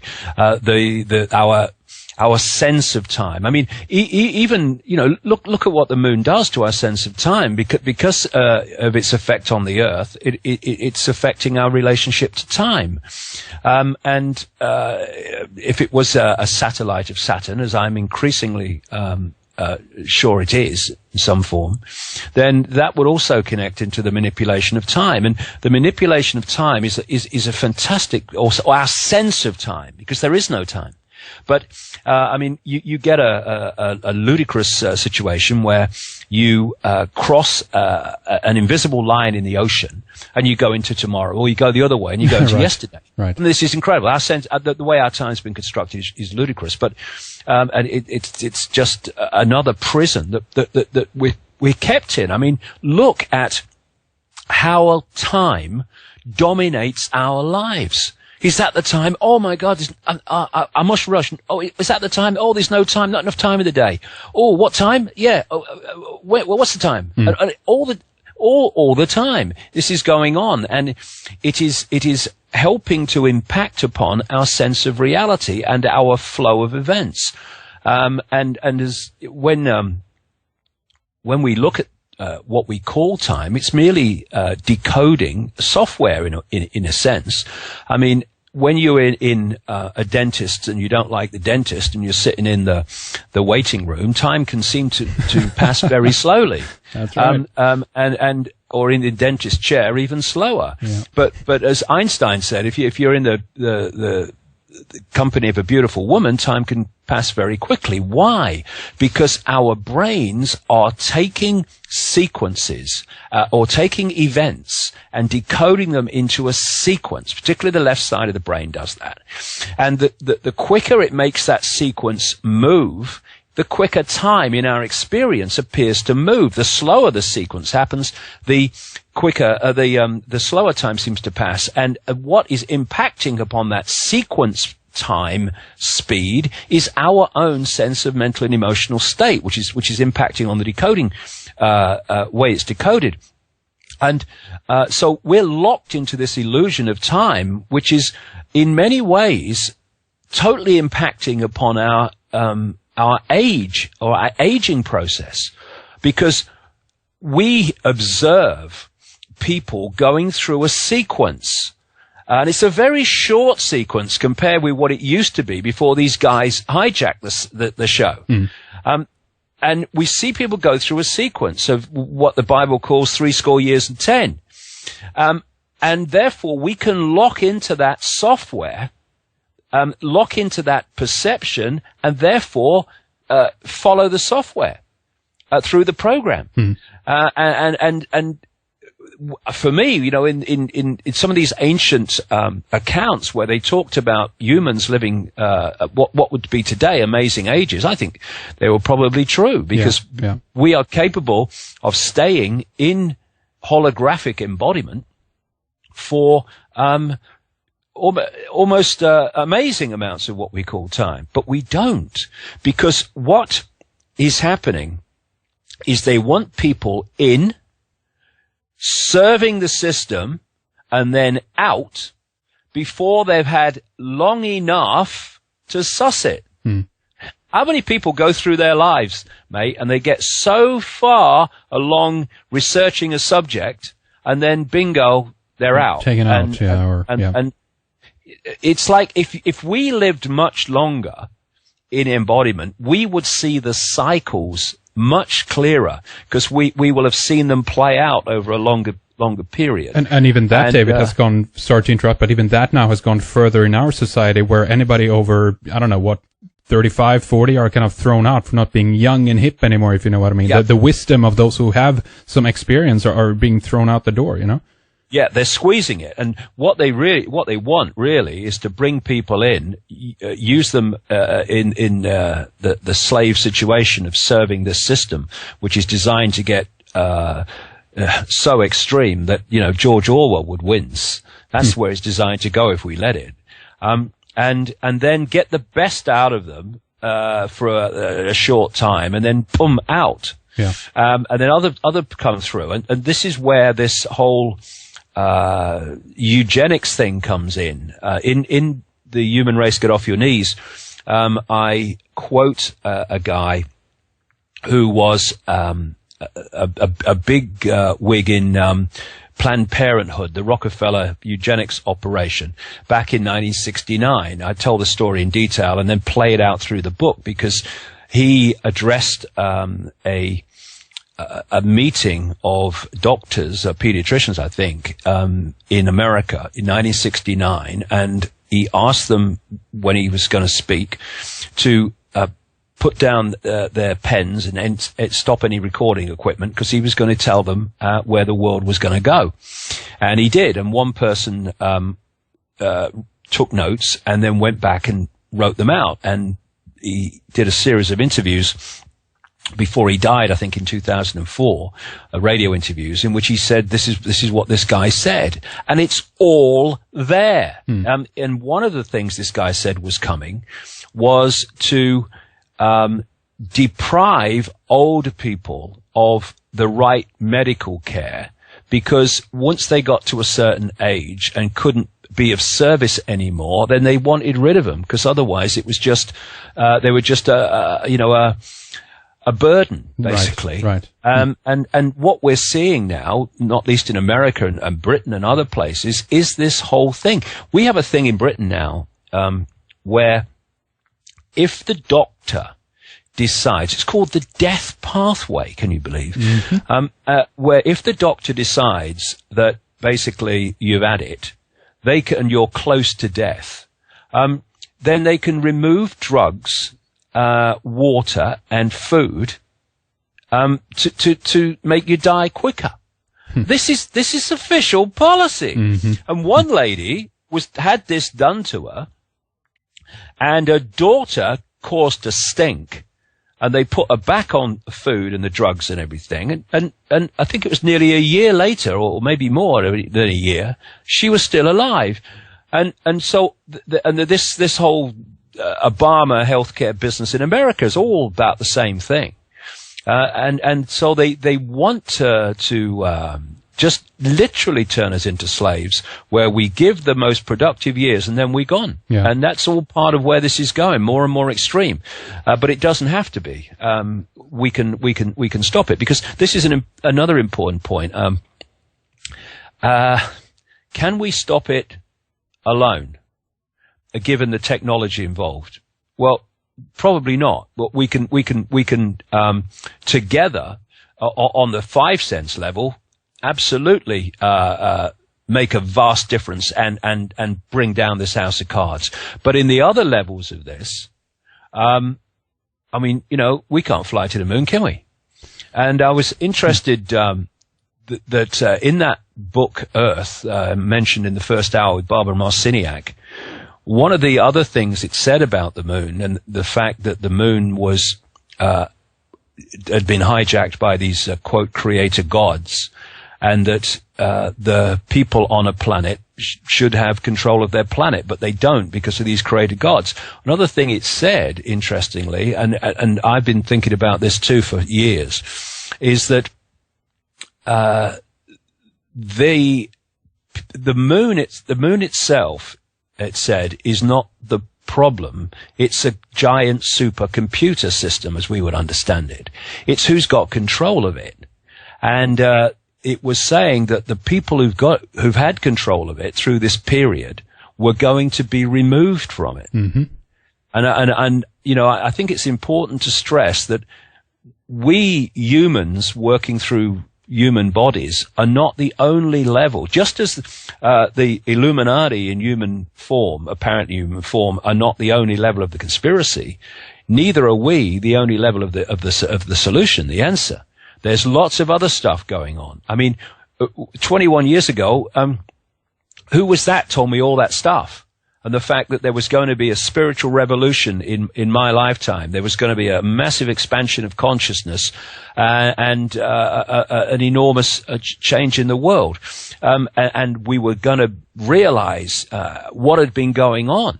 Well, who was telling me that 2 decades ago? Mm-hmm. And from then on, all these synchronistic things in my life come in and put this information before me. That's not just sitting on its backside. That's part of a greater, disembodied level of awareness, as well as probably extraterrestrial, as we would call them, that is also in this process of sorting this out. Like I say, you know, what's happening in the banking system is very, very important to people's everyday lives in this reality. But my goodness me, it's a dot in the ocean compared with what's actually going on. Yeah. Good and not so good. I want to get back to one point you mentioned. You mentioned, as Barbara Marciniak detailed, hijacked by the creator gods. I think that's interesting because there's two ways to look at it here when it comes to the moon. One, we could take this is a good thing, benevolent. When the moon wasn't put in place, the tides started to act in a certain way on the planet, making life possible here. Also, it attracted meteors and cometary debris, other things which potentially hits the moon instead of the Earth, and so forth. So it might be a benevolent thing. Then we have the malevolent aspect of this as well, meaning that when the moon was put in place, either towed here or built in some way, that might have caused a major cataclysm, as you said, kind of causing this schism that you mentioned earlier, David, about creating, almost a traumatized human species in that sense, initiating the whole, collective mind control that has been going on of humanity as well. But do you think that it was put into place by somebody else then, and then later on it was hijacked by the reptilians, basically? See, my way of doing things is to put the information together, and any information where it's like, is it, isn't it, I put it on the back burner, and I just let it simmer, because I know that eventually something's going to come along to point me in a certain direction.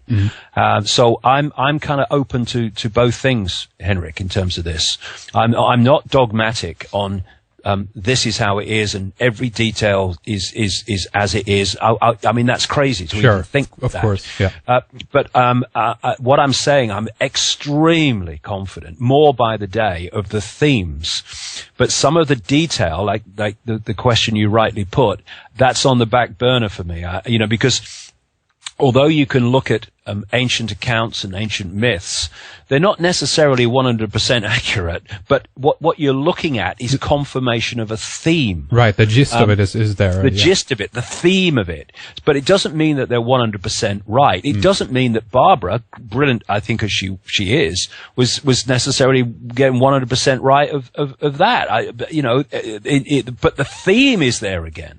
And I think with as we move along with this, and as we open our minds to it and let more stuff in, then we are going to have some of these detail questions answered. But at the moment, it's like I'm open. It's on the back burner. Is it a planetoid hollowed out? Is it a total construct? I wouldn't be dogmatic and say one or the other yet, but that knowledge will come. What I do think also, though, Henrik, is this genetic manipulation. I think a lot of it was done in the moon, and from genetically modifying the human genetics and all that stuff. And it was interesting for me when Credo Mutwa was talking about Wawani and Mpanku, and the way that they came in the moon and all that stuff from the Zulu perspective anyway, and that they were leaders of the Chitahuri, and they were known as the Water Brothers. Now, of course, the Sumerian stories of the Anunnaki say the Anunnaki were led by two brothers, Enlil and Enki, and certainly Enki was given symbolism to do with water. And so it's interesting to me that that theme you find in the Middle East there, right at the north of Africa, and it's also the same theme is being told using different names in southern Africa. I think there's so many of these areas which are at the moment are still dots. That's interesting. We're going to see how they connect into a coherent story. I also think that the schism I talk about, which created devastation on Earth, was part of a much greater incredible series of events in the heavens where the planets went walkabout. And when you look at this perspective from the electric universe way of looking at things, which I think is absolutely right, then when certain forces change, electromagnetic forces, electrical forces, then planets could go walkabout. Yeah. Because suddenly the what they've locked into in terms of their stability and their orbit suddenly, gone. And suddenly they're off. And look at Tom Van Flanderen's detail about the exploding planet hypothesis as well. We have this belt, obviously, of where a planet, should be, as it were, in comparison to the ratio of the other planets in our solar system. So something might have happened there as well, connecting with these things, David. I'm sure that was part of it. And wherever you go around the world, like again with Credo Mutwa and the Zulu legends in South Africa, they say there was a planet there. There was a planet. Was it between Mars and Jupiter?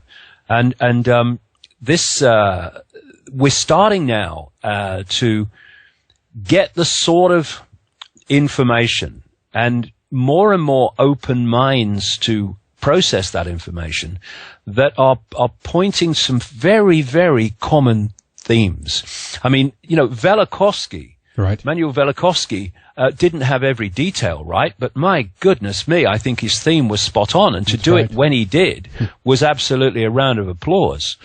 But now we're being able to add to that with more detail. But even then, there's so much more to know, but we're going in a direction that's very clear. Absolutely. And it's amazing. In most cases, it seems like some of these, old guys that were doing the research in the early days, like Velikovsky, were also kind of tapping into something. They were just more on the trail of an intuition-based, knowledge trail, if you will, in that sense, because it certainly is incredible. Now it's like evidence, the physical evidence is being added more and more and more to their kind of work. But, another detail here I want to ask you a little bit about, David, is obviously the electromagnetic influence, as you mentioned before. We have blood in the human system, hemoglobin being rich in iron. There is a connection with magnetism right there. We have the menstruation cycle, obviously, of women connected with the moon cycle as well. Water and even salt, I think you detail actually, as well as an electro, conductor, if you will, in the human body. Let's talk a little bit about some of these themes and how influential you think the moon is on every single little, detail in terms of our lives, David. I mean, it's there all the time. It's affecting us all the time. We have obviously more increase when we have a full moon, etc. Yeah. But blood, salt, water, everything affects it, right? Yeah, and it must do. It also has an effect on the endocrine system and human hormonal activity. And of course, this is one of the things I go to in the book. Part of the endocrine system of glands is the pineal gland and the pituitary gland, which kind of work inside the brain as part of this third eye, this sixth sense. And if you shut that down, then people do not have exactly what we've been discussing in the last couple of hours. They do not have the same sensitivity to get beyond the five senses. Neither is it an accident, because all these things, all these dots connect in the end. No matter how unconnected they may appear, it's no accident that fluoride that they put in the water calcifies the pineal gland. It's all connected in keeping us in this frequency prison, which is what it is. And, you know, in the They Live movie, like I said earlier, where eventually the broadcast transmission is stopped, and suddenly people are seeing people next to them are not human, and they're seeing all these subliminal things they couldn't see before. When this frequency fence, this moon matrix, is switched off, we are going to be staggered at what is there to be seen that we can't see, and what we are seeing that is nothing more than a manufactured illusion. You see, when you are at a hypnotist stage show, and he's making someone think that someone's naked in the audience, or there's an elephant in the audience, or suddenly there's a terrible smell under their nose when there's nothing there, or they eat a potato but think it's an apple. Right. What is happening? The hypnotist is hijacking, hacking into the decoding system of the stooge, so that when information comes to the five senses, whether it's the taste of an apple or the smell or whatever, it is sent to the brain as electrical information. And then the brain decodes it, different part of the brain for different senses, decodes it, and then we smell, and then we see, and then we taste. Now, if a hypnotist can do that in a stage show and manipulate the way someone decodes and therefore experiences reality, then imagine what could be done if broadcast frequencies were being sent from technology and technological awareness beyond our understanding, that we were actually picking up and decoding blocking frequencies that we decode as things we experience when we're not actually bloody there. All this becomes possible. And the more, Henrik, that I go down this road, and I'm going down it faster and faster, the pieces are starting to come very, very quickly at the moment. And we are going to see that the Matrix movie version of the manipulated reality is very, very close to what we are experiencing. There's much more of the universe that we're not decoding and therefore seeing, experiencing. And also, there's so much information we are decoding that's actually just there to manipulate our sense of perception. And you know, I wonder this. There's the symbolism in They Live of, because of this broadcast frequency, they couldn't see that a significant number of people that look human weren't human. Well, I just wonder if the reason that we don't see these so much activity involving these, I would say reptilians and greys and all that stuff, is because the moon matrix is blocking our ability to decode within the frequencies that they operate in. And once upon a time, we could do that before the genetic manipulation, the firewalling off. And therefore, it's almost the perfect kind of crime, if you like, where you control the lives of now billions of people. You turn them into your slaves, not least because, you know, the moon needs servicing in terms of resources, right? So that's there's resources going from the Earth to the moon, all the time. I'm sure of it, because they need that, and there's so much activity going on outside of our ability to decode it. And I think that long ago, before the genetic manipulation, humans could decode it, and they could see these people. Maybe some of the ancient accounts are based on the fact that they could be seen there. The gods lived among them. But nowadays, we're not decoding that frequency range, so we don't see them. I mean, I know people who are really feet on the ground people. Really grounded people who have experienced, one of them in France, of something coming in the form of just a bright light going incredibly fast and went straight into the earth, straight through into the earth. Why? Because it wasn't on the same frequency. It could go in to the earth because it was not in that frequency range.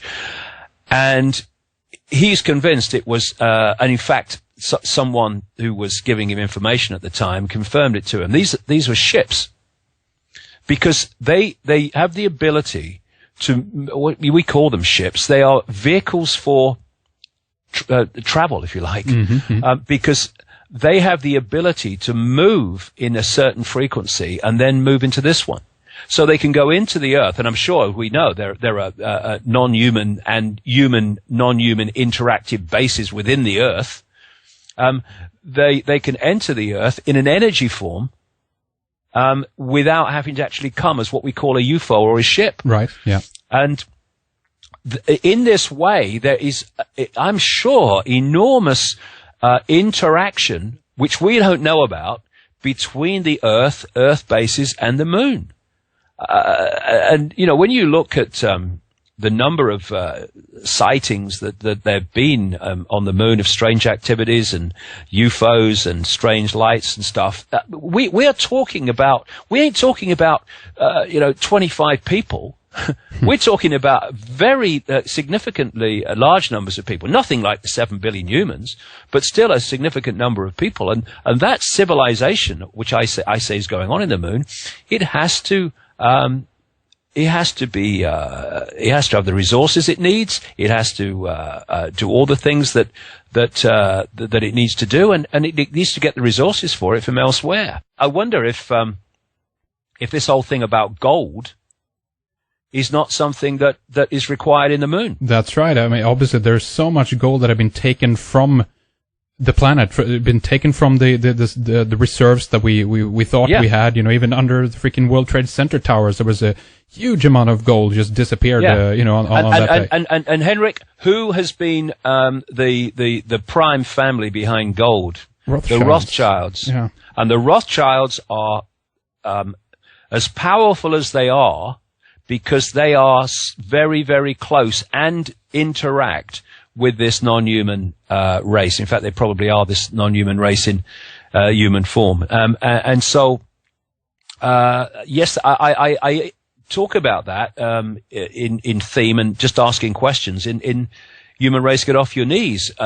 What's this thing about gold? The Anunnaki and gold. Yeah. And then you've got the Rothschilds controlling gold. Then you've got all this gold going missing. And these stories, some of which have made one or two mainstream sources here and there, where they've found that actually these apparently gold bars are actually tungsten with a coating of gold. Right? That's right, the fake gold bars. That's incredible. Once again, mate, we're picking up these different bits of information, like in regard to this subject now, but the information's going to come where we're going to connect the dots, and these dots are going to connect into the moon. They're going to connect into all these other things that all these other subject areas that are part of the same massive tapestry of manipulation and exploitation. Yeah.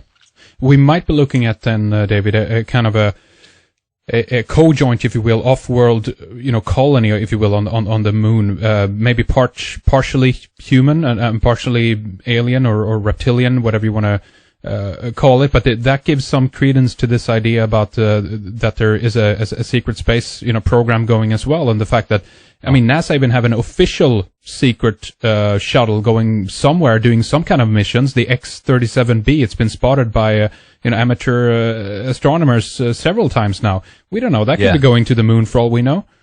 Yeah, and they've got technology way beyond the shuttle. Right, of course. When they say they went to the moon for the first time in '69, I'm not sure that the true story has been told about that.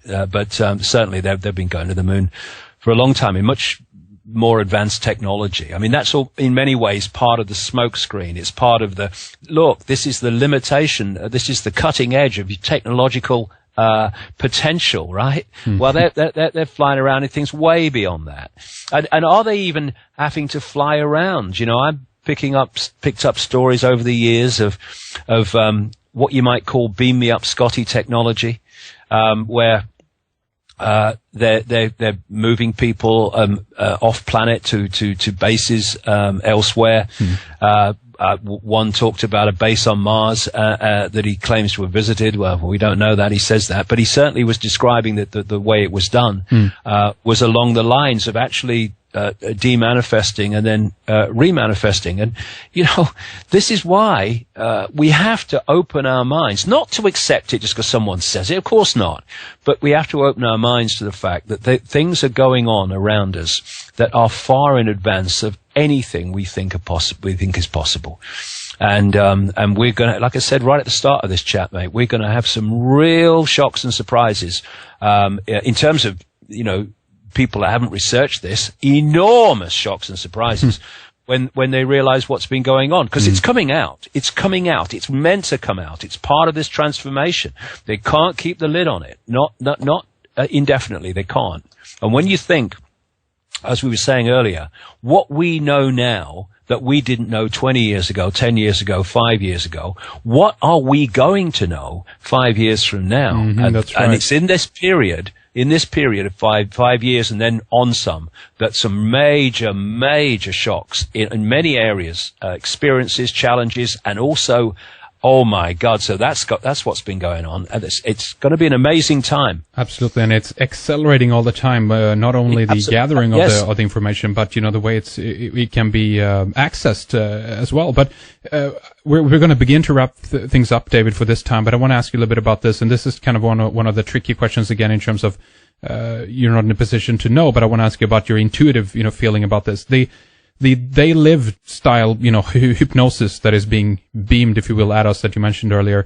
Yeah. Do you think that this will go off, if you will, because it is going to be turned off, or is there something in us that is going to change, allowing us to bypass this frequency? What do you think, David? I personally, I think both. In the shorter term, it's probably our challenge to expand our awareness beyond its influence. You're still going to be influenced to an extent, but nothing like before. And what happens is it's like being in a fog and then sticking your head above the fog. Suddenly you can see what's beyond it. But humans basically are living in a fog of bewilderment caused by this. Interestingly, only 3 or 4 weeks ago, I came across this quote by Gurdjieff, the mystic, very well known. And this is what he's supposed to have said in 1916. All movements, actions, and manifestations of people, animals, and plants depend upon the moon and are controlled by the moon. The mechanical part of our life depends upon the moon. It is subject to the moon. If we develop in ourselves consciousness and will, and subject our mechanical life and all mechanical manifestations to them, we shall escape the power of the moon. That is basically what I'm saying here, and what was saying earlier. We can expand our consciousness, so we're accessing levels of awareness, perception, and observation that are beyond the moon matrix. At which point we can see through it. So that's one way. But I do strongly feel that, in this multi-leveled thing that's going on, the nice and not so nice, that what is coming from the moon is going to change. And it's going to change in line with this whole transformation that we're going through from the period of suppression, control, imposition, and enslavement, which is what? Mental enslavement, which becomes physical enslavement because we enslave ourselves. And we're moving into a period of expanded consciousness. And, you know, some younger people around today are going to live in such a different world to the one that they were born into because of the level of knowledge potential that is going to be released and the way the control and manipulation of our perception is going to be removed. And you know, this is also an interesting point, which I stress in my books and talks, that, you know, just over 2 decades ago, I was told about these truth vibrations were coming, and I was told what their impact was going to be. It has been exactly what I was told it was going to be. Now, if I can know that, or be told that 21 years ago, then how the hell long has this control system, or that was controlling in the background, nothing as blatant as it is now? How long has it known? How long has this non-human element known that this vibrational change was coming? It is no accident whatsoever, Henrik, that we are facing the kitchen sink and the plug being thrown at us now by this control system on every level, from food additives to electromagnetic pollution to radiation, all of it, and all the other things in our lives, economic and what have you, to pull us into a state of density and fear. It's no accident that this is happening now on the scale it is, just at the time that this vibrational change is waking up more and more and more people. In many ways, this is a defense operation going on by the control system to hold on to the power it has always had behind the scenes. Yeah. You see, if you want to have people working for you and not challenge you, then stay in the background. Don't make it too obvious. And you're scamming them and you're exploiting them, but not to the extent where people are going to go, hold on a second, it's becoming obvious what's going on here. So that's what they would, I'm sure, have wanted to do. Just carry on in the background, and humanity was staying asleep, so that's not a problem, and we'll just go on unchallenged. But because they knew this vibrational change was coming, if I could have known 21 years ago, like I said, how long have they bloody known? Then you're gonna target that period. You're gonna throw all your cards at that period because you want to, or you know that what's worked up to this point, and humanity has just snoozed along 70 years and 10, and often a lot less. Suddenly, that's not enough anymore. And when you think what they're throwing at us in terms of destabilizing the body electrochemically, through all this stuff and all the other things that are going on, and still people are waking up in ever greater numbers, then you can see what they're dealing with. It's almost like some people are waking up because of because so many things are being thrown at them as well. It's like and that's what's so interesting about the situation. It's like no matter how much they try to keep the lid on humanity in that sense, whatever they do, whatever move they're trying to make at this, crucial time, it is going to lead to, a mass awakening, hopefully, anyway, no matter what they do. Yeah, well, this is the point, really, because I said years ago, long time ago, when hardly anyone was listening to this stuff, that there was going to come a point where they would have to break the surface, because you can play the hidden manipulation up to a point, but if you want to impose something upon the world, then at some point you have to break the surface and start putting it in place in a way that people can see it. Now we're clearly in that period now, and it's this really crucial period now where in effect the dragon has put its head above the trench and said, I'm here. And people who were in denial years before are now starting to say, well, hold on a second. It looks as if it might be happening. Well, it is happening.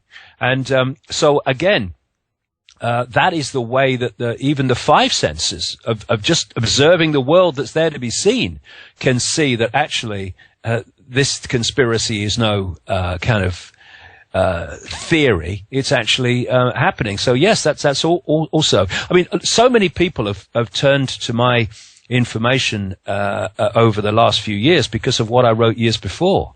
Yeah. And that's what I say to people.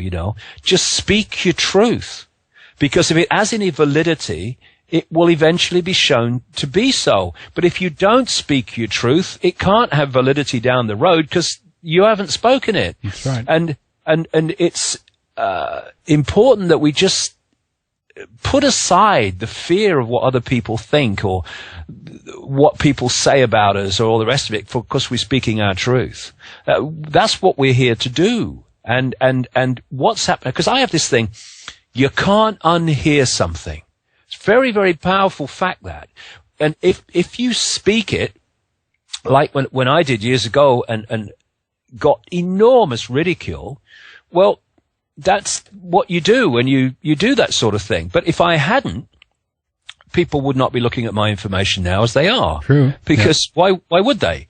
But it gives you the credibility of actually saying that this is going to happen, and it happens.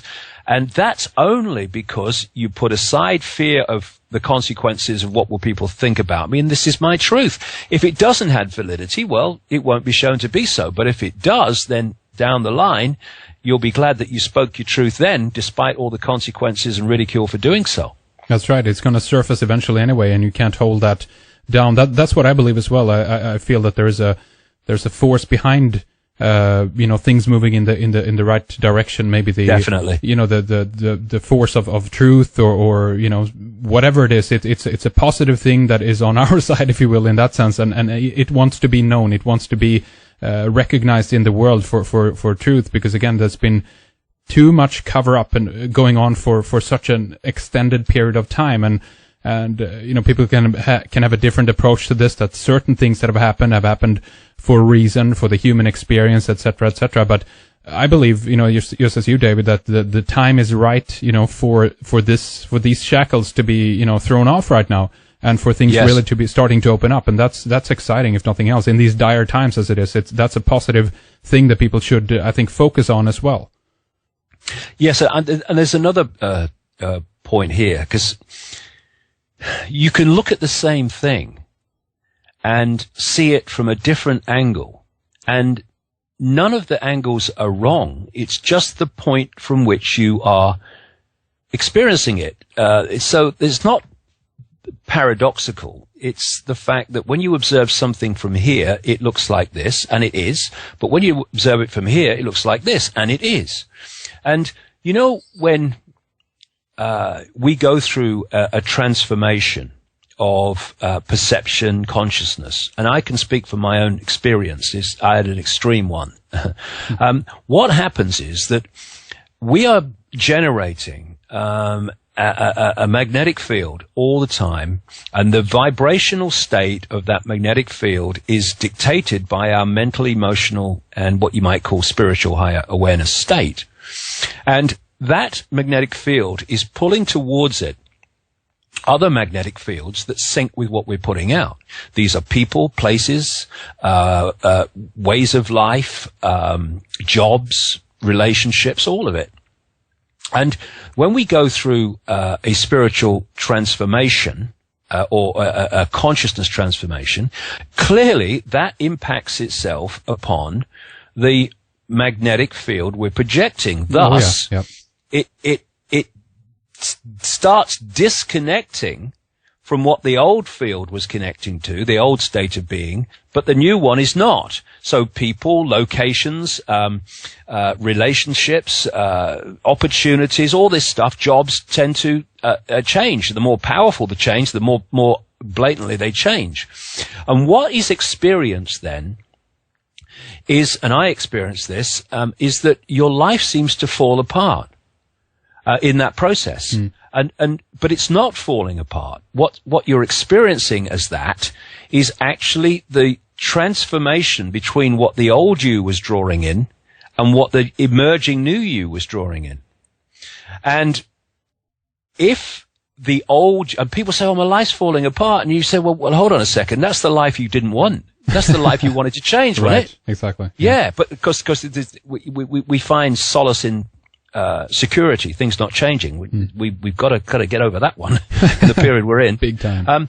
Where I'm going with this is that if the old them continued to, or the new them continued to pull in the old things, then nothing changes. And the old them has to go. Life's falling apart, mate, so the new one can emerge. And I just wonder, Henry, I more than wonder, I'm sure this is the case, that if we go to a much, much higher level of observing this whole situation we're in, whether what we're actually experiencing collectively is the old collective self falling apart. Right. Yep. Because if you take it just on the physical level, while the present banking system, political system, military system, and all these other systems stay in place, nothing's going to change, because their job is to stop it changing in terms of freedom and the expansion of human awareness. They've got to go. And this is another reason why, although it might not seem it for a few years yet, it's another reason why this control system's doomed. It's doomed for a number of reasons. It's doomed because it thinks it's in control when it's not. It might, I use an image in my talks where I put humans collectively in a box, and next to it I put a reptilian face on a bigger box, but it's still a box. And the way that they have manipulated humanity is simply to put us in a smaller box than they're in, but they're still in a box. And because they are of a certain mental and emotional state, i.e. they want control over, which is always a massively extreme expression of insecurity and fear, they can only get so far in terms of what they can access. This is why they're very much intellectual based rather than spiritually based. But from the levels of awareness that are in the end involved in this transformation we're experiencing, this control system is a fly on an elephant's back. It really is. It's just the point at which you observe it.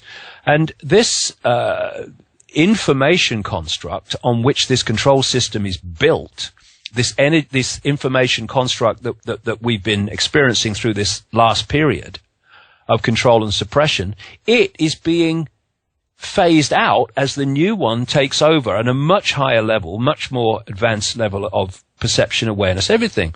So its vibrational information foundation is actually moving under its feet. Yep. It's crumbling, and it is like a cornered rat at the moment. It is throwing everything it can at us, and it might strut around in its arrogance, which is its version of whistling in the dark, but actually, it's terrified. It's terrified of humans waking up, and it's terrified of what's coming. And you can see that. I mean, you're right. The response that the system, if you will, have, if we look at it as kind of an organic entity almost, the control system is trying to get bigger. It's centralizing itself. It's like bulking up because it knows that something is wrong, something is happening. And the more it does that, that goes against, it shows that the mentality of the people who are involved in it also is of a different time and a different era. When I believe that things that are going to last is when you go in the opposite direction. You think more locally. You make things smaller cells, small pockets. That's like even a military strategy, if you will, in that sense. And if you have a big, castle that everybody's looking at it as a big centralized, organization, then that is going to be where all the focus and attention is going to be aimed at. So there, again, the response is in the total opposite. It's against the stream and the flow of the new things that are coming in. That's how I view it anyway, David. Yeah, I also feel, intuitively, you feel energy that they are pushing this along as fast as they can in their panic. And of course, the more you do that, the more blatant what you do becomes, and the more mistakes you make, and the more ludicrous become your excuses to justify your actions, because you haven't got time to work up a good story anymore. So we'll just come out with any story. That's what we're seeing in the Middle East now. I mean, this stuff about protecting civilians, it's such obvious garbage. It's unbelievable. Yep. But really, they haven't got time to construct a good story now. It's like, just say whatever we need to say and do it anyway. and that, of course, exposes the game more and more, you know. But it really is, we're facing the cornered rat, and it's not going to go quietly, but it is going to go.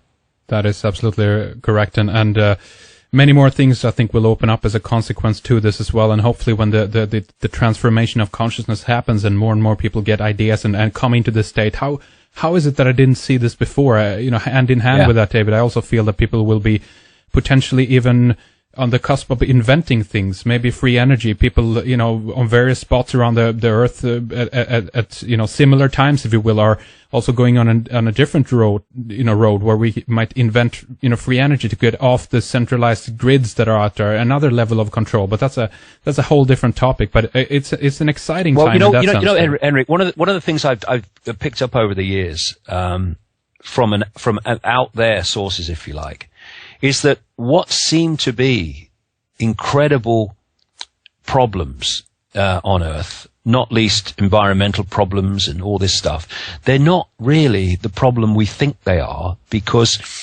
we're only looking at it from the level of potential that we think is the cutting edge. Mm-hmm, that's right. If when this new reality comes in, when the blinkers come off and the headphones come off from the moon matrix, and I'm absolutely sure this is going to happen eventually, we are going to be visited by, or let's say benevolent non-humans are actually going to make themselves known to us. Mm-hmm. But of course, there's a lot of manipulation going to be potentially within government and fake landings and all that stuff. But sure. I mean, I'm sure there's going to be genuine arrivals at some point, which will have the knowledge to right these wrongs, and we're going to start interacting with other civilizations that are not of this planet, because that's what it was like eons ago, before this hijack took place, and we were put in our prison cell. We can't see the bars. It's dawning on me more and more and more profoundly the extraordinary level of difference between where we are and what is possible. I mean, it's just almost beyond belief what is possible compared with what we think is possible. And so a massive, massive insolvable problem becomes a press of a button, symbolically, when you move into the level of awareness of what is really possible and how it really works. Absolutely.